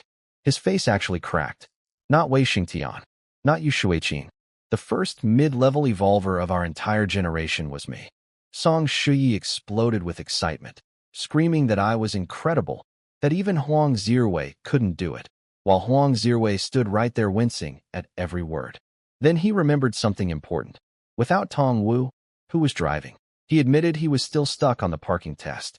Song Shuyi volunteered enthusiastically. Huang Zirwei and Yu Shuiqin both shouted, "No," in perfect unison. I opened the driver's door and got in. All 3 stared at me in stunned silence. Drove us to Changzhuang Ridge. I already knew the route from scouting. Explained to the team why I'd picked this location over the other two I'd checked. Lower monster density than the mountain, less ambush risk than the city ruins. When Song Shuyi asked what happened at the dangerous mountain yesterday, I mentioned casually that I'd killed a mid-tier nightmare monster there. Huang Ziwei's expression froze. He didn't ask for details. I assigned teams the same way as before. Me with Yu Shuiqin on the mountain, Huang Ziwei with Song Shuyi on the plains. Huang Ziwei tried to argue that the groups were unbalanced. I agreed and said that's exactly why the stronger pair should take the harder zone. He deflated completely when Song Shuyi saluted me with a crisp, "Yes, Captain." The word, "Captain," hit him like a physical blow. Meanwhile, at the third outpost, Yuan Chao got the news. His hands were shaking so hard his sword was vibrating. 1 month. I'd gone from a new evolver to mid-level in 1 month.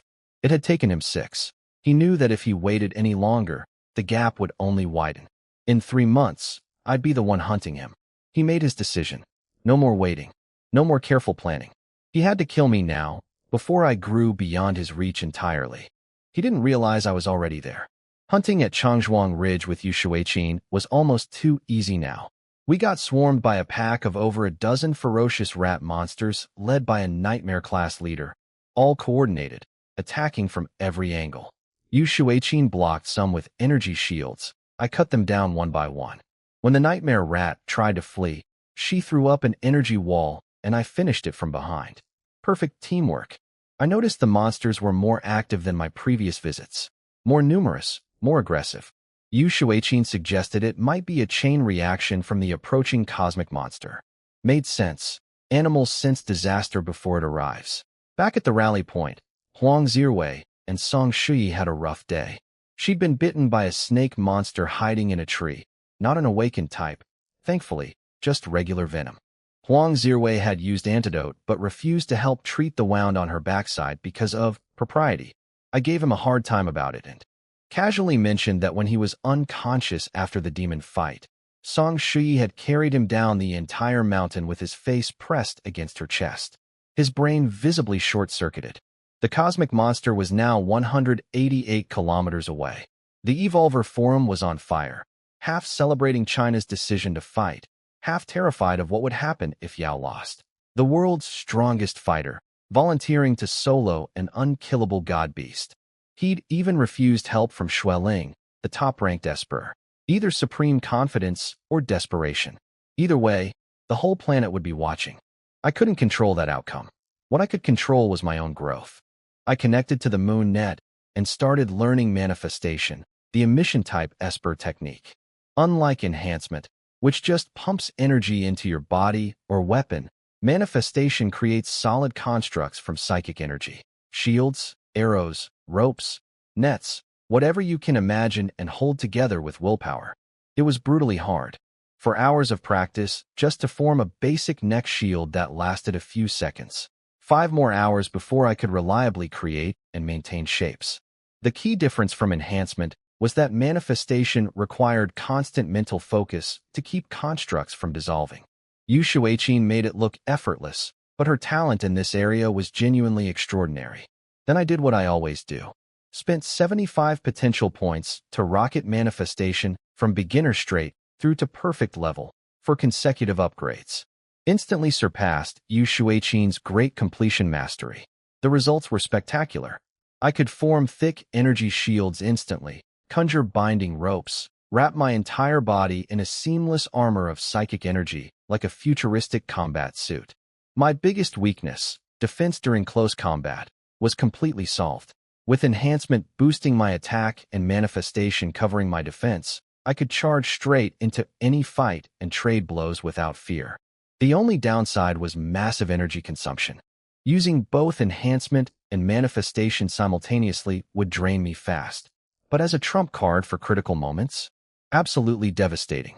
Nobody who'd seen me fight before would expect an energy shield to appear out of nowhere while I was swinging a blade at their throat. Points dropped from 188 to 113. Worth every single one. Between my Gene Warrior body, dual blade techniques, enhancement for offense, and now manifestation for defense, I had more tools than any single fighter should reasonably possess. The turtle kept crawling closer. Yu Hanchao kept plotting in the shadows, and I kept getting stronger, faster than either threat could catch up. Second day of defense patrol. Song Shi showed up despite yesterday's snake bite, refusing to rest while everyone else was working. The girl had the resilience of a tank and twice the enthusiasm. Hunting with Yu Shuiqin at Changzhuang Ridge was becoming second nature. She'd pin targets with energy arrows that exploded on impact, a technique called compression, taught by her sister. When I asked about it, she explained it was an advanced skill that condensed psychic energy for maximum burst damage, way beyond my current level, so I filed it away for later. She also mentioned something that got my attention. At the perfect evolver stage, enhancement combined with a compression-based burst technique would create devastating, explosive physical power, basically opening the 8 gates. She was subtly telling me that her family, specifically her sister, had access to perfect evolver-level knowledge. China only had one perfect-level Esper. Her family connections ran deeper than I'd realized. The monsters on the ridge were noticeably more active than before, definitely connected to the approaching cosmic monster. We killed 4 low-tier and 1 mid-tier nightmare monsters by noon alone. Then things got serious. A sudden gale ripped through the mountainside, flattening trees and blinding us with debris. From above, a gray-black vulture spirit dove at impossible speed, an awakened-type nightmare monster that could control wind. Mid-tier, 5th order. Its wings cut through the air like blades. My first block nearly numbed my entire arm, and it sliced through my armored sleeve. It was smart, ignored Yu Shuiqin entirely and focused on me as the bigger threat. But smart wasn't enough. On its second dive, I was ready. Feng Yuan absorbed the impact. When it tried to bank away, Yu Shuiqin compressed her energy into a tight shackle around its wings. Just one heartbeat of restriction. That's all I needed. My blade came down, and it was over. 60 potential points for a single awakened kill. Plus the carcass was worth around 600,000 yuan. By the end of the day, 6 low-tier and 2 mid-tier nightmare monsters, including the vulture spirit. 3 bulging sacks of materials dragged back to the rally point. Huang Zirwei saw us coming and deliberately looked the other way, pretending to polish his spear. Then he quietly took a photo of our haul and sent it to Wei Xingtian at the eastern camp. Good friends share happiness together and share mental breakdowns together. After we got back and Yu Shuiqin left, Huang Zirwei pulled me aside. Said he wanted to talk privately, something unrelated to Yu Shuiqin. His expression was serious in a way I hadn't seen before. I told him we could talk at my place. Huang Zirwei came to my apartment with serious news. An independent evolver organization called Fool's Path had contacted Yu Hanchao. They were a rising group led by high-level evolvers with seats on the Blue Star Alliance Council. Their local squad was headed by Zheng Bin, a former patrol division chief who'd left the Defense Corps 6 months ago, clearly the same breed as Yu Hanchao. The deal was straightforward. Yu Hanchao would join Fool's Path in exchange for their help creating an opportunity to kill me. They wouldn't fight me directly, too risky on Chinese soil, where Alliance law could punish them severely. Instead, they'd set up the situation and provide cover while Yu Hanchao did the actual killing. Huang Zirwei told me all this calmly and offered his help if needed. No drama, no conditions. Just one friend looking out for another. Men's friendships really are more reliable than anything else. After he left, I mapped out the situation. Yu Hanchao himself wasn't the threat. He was only a 5th order gene warrior now. With my enhancement at full power, I could crush him easily.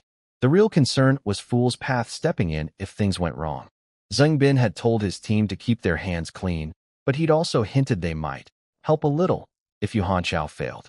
My conclusion, end this tomorrow. No more waiting, no more reacting. Take the initiative. That night, I spent every point I had. 200 went into the star evolution method, pushing it to proficient at the intermediate level. The transformation was enormous. 4th order gene warrior at 52%, 4th order Esper at 60%. Each stat jumped over 37% in a single upgrade. The star evolution method kept getting more powerful with every life level advancement. The remaining 112 points went into upgrading both mid-level mastery and mid-level enhancement to proficient. Body enhancement ceiling rose from 120% to 140%. At that level, my burst strength matched a 5th order gene warrior, enough to overwhelm Yu Hanchao completely. And if I activated my secret weapon, manifestation for defense while going all out on offense, I could challenge even a 6th-order gene warrior. The cosmic monster was now 144 kilometers from the base city. The whole nation was holding its breath, waiting for Yao to intercept it. Annabella texted from the reserve city, asking to meet after everything settled down. Her situation still hadn't been resolved. With the evacuation chaos, nobody had time for her case. Tomorrow my squad would head back to Changzhuang Ridge. If Yu Hanchao showed his face, this feud ends permanently. His backup team from Fool's Path could watch from the shadows all they wanted.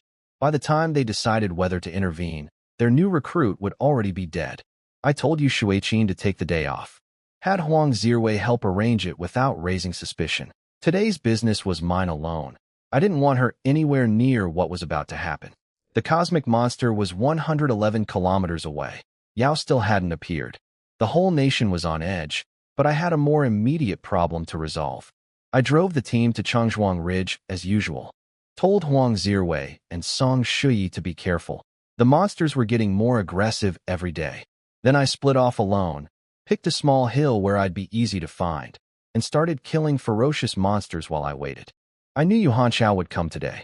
With the cosmic monster approaching and the city about to be evacuated, this was his last window. It was also mine. He appeared from downwind, carrying his rainbow sword, eyes cold with killing intent. He noticed immediately that I'd cleared the entire hill of other people. Asked if I was that confident. I told him we were both 4th-order gene warriors. I was being modest. He drew first. His rainbow sword technique was nothing like his dead brother's amateur version. Fluid, precise, genuinely dangerous.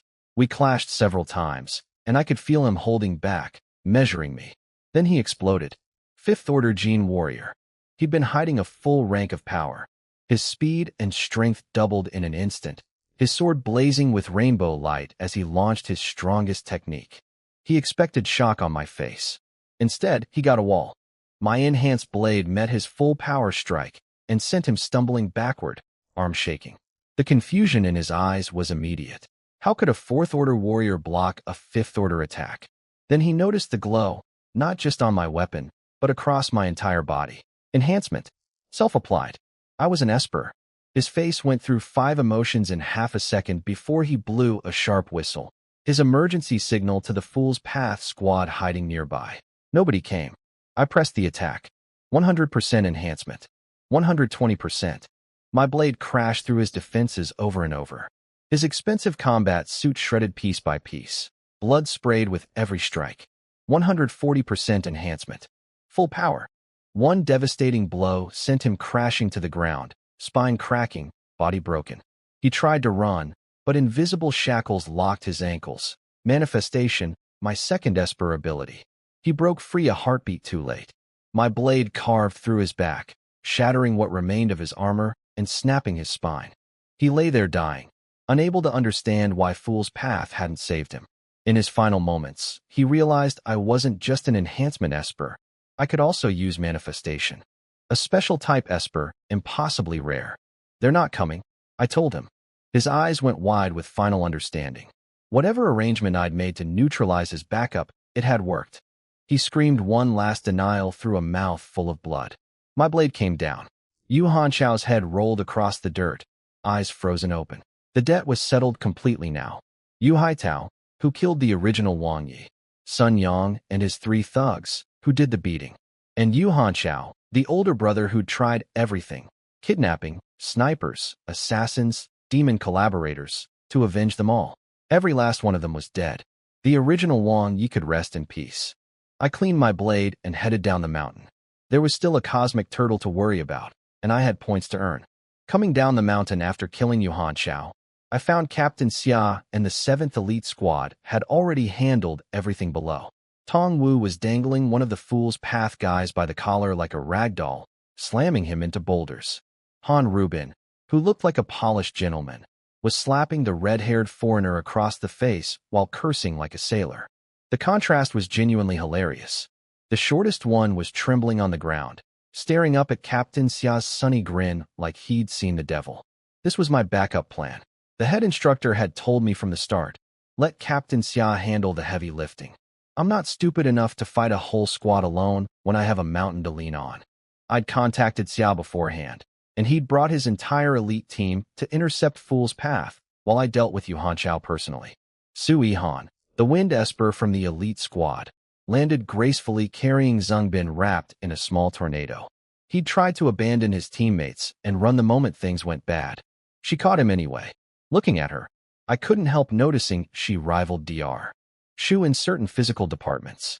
Impressive landing technique too. Captain Xia crouched in front of the 4 captured Fool's Path members. Zheng Bin tried to spin some story about coming to stop Yu Hanchao from killing someone. Complete fiction delivered with politician-level confidence. Xiao didn't even blink. He stood up and asked his team how to handle it. Tong Wu said, kill. Han Rubens said, death. Hong Jia said, chop them. Unanimous. Zheng Bin made one last desperate move, lunged at Xiao with a hidden knife. Xiao caught the blade barehanded and crushed it to powder. Then he grabbed Zheng Bin's throat, lifted him off the ground, and snapped his neck like a twig. A 6th-order Jin warrior, killed as casually as squashing a bug. The other 3 tried to scatter. They made it exactly 0 steps. Xiao's transformation type Esper ability activated. Gravity in the area multiplied insanely, pinning them in place. An invisible force crushed all 3 simultaneously. Blood splattered against invisible energy walls. Dead in seconds.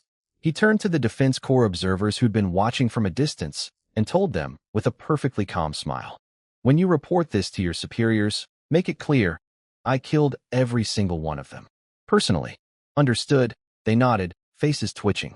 Then he walked past me, patted my shoulder, and left with his squad.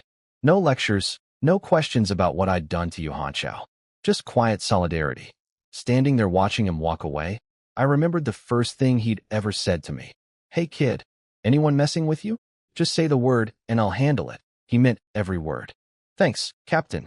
After the fight, I searched all the bodies. Yu Hanchao, the Fool's Path squad. Nobody had anything worth keeping except their weapons. The armor was too damaged or had organization markings that would cause trouble. But 5 unmarked, barely used combat weapons, those would sell nicely. I stuffed them in a sack and headed downhill. Yu Shuiqin was waiting at the bottom. She'd figured everything out on her own, saw through Huang Zirui's clumsy excuse about visiting her mother, noticed him quietly mobilizing family connections the night before, and connected the dots. She'd gone to the reserve city to check on her mom, then came straight here. When she saw Captain Xia's team already on the scene, she knew the situation was handled and waited patiently. She didn't press me for details, just asked if there was anything she could help with.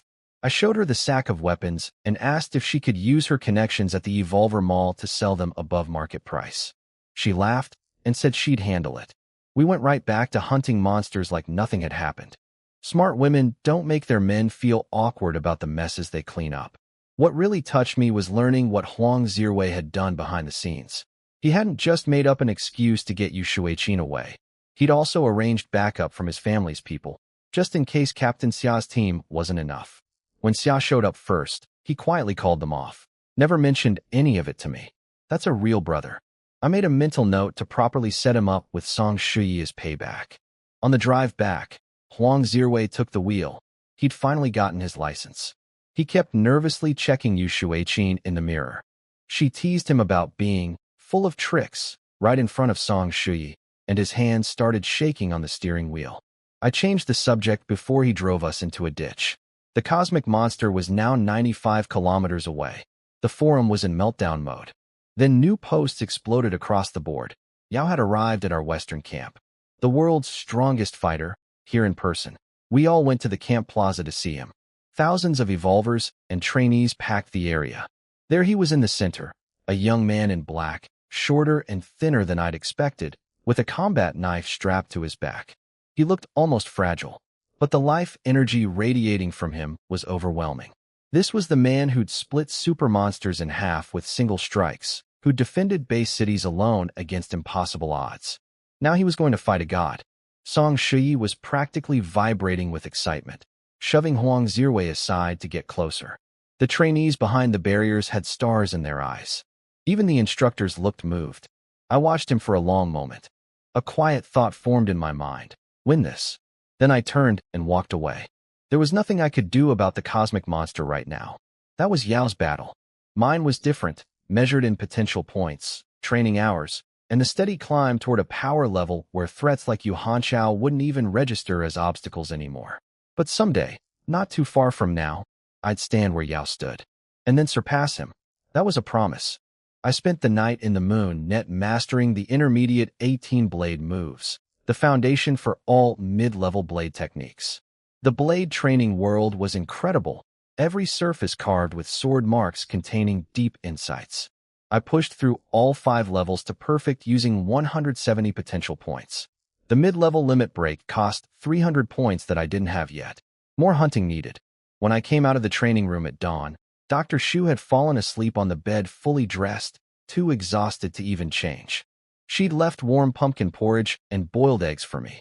The evacuation was overwhelming every medical team. She was running on fumes.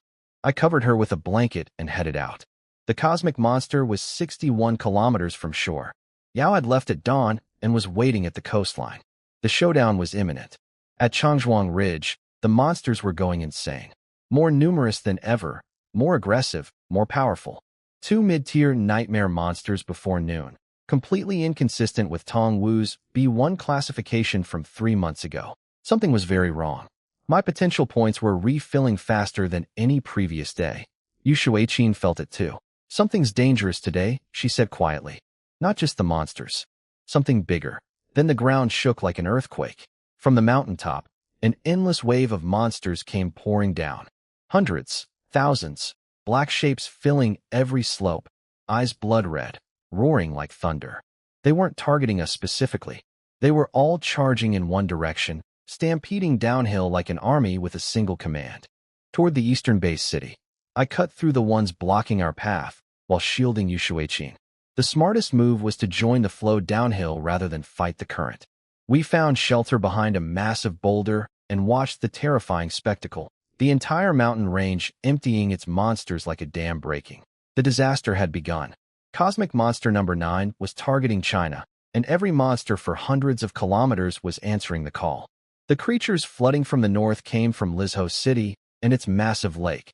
The zone Tong Wu's notebook had marked A1. Hell-class monsters lived there. Yu Shuiqin asked me what to do. Her voice was shaking. She was brilliant, but had never faced anything at this scale. I told her the base city had 4 camp fortresses and heavy defenses. It would hold for now. Our priority was finding Huang Zirwei and Song Shui. I called both their phones. No answer from either. My stomach tightened. They were weaker than us, and this monster stampede had erupted without warning. They could already be in serious trouble. I pulled up their tracker on my field watch. A red dot blinked on the map. Found them. Let's go. We found them in an open field, surrounded by monster corpses piled high. Huang Zirwei was fighting like a war god. One arm bleeding, teeth clenched, silver spears spinning in tight circles. He'd been holding off wave after wave of charging beasts, including a mid-tier nightmare bull monster that hit like a truck. Behind him, Song Shui lay in a pool of blood with a terrible wound across her stomach. She'd taken a killing blow meant for him. I didn't slow down. Full speed, blade already glowing with enhancement. The nightmare bull turned to face me after I carved open its back. One look at the fury in its eyes, then I split its skull in half with a single overhead strike. The rest of the herd scattered in terror. Yu Shuiqin's arrows cleared the remaining small ones. Huang Zirwei stared at me, shaken to his core. The monster that had nearly killed him and critically wounded Song Shui. I'd finished it in 2 swings without breaking stride. He grabbed healing potions immediately, poured one into Song Shui's mouth, and drank the other himself. Then he started treating her wounds with surprising urgency, stopping the bleeding, bandaging, injecting medicine. No hesitation about touching her this time. No complaints about propriety. Nearly losing someone changes your priorities fast. Yu Shuiqin noticed the difference too. She glanced at me, and I gave her my best innocent grin. Sometimes disaster brings out what people have been hiding from themselves. Song Shui's injuries were severe, deep external wound, heavy blood loss. But with quick treatment she'd pull through. The real problem was getting her back to camp. Driving was suicide with thousands of monsters stampeding toward the base city across every road and field. Huang Zirwei asked how we were supposed to get back. I gripped my blade, still dripping blood from the last kill, and said 2 words, fight through.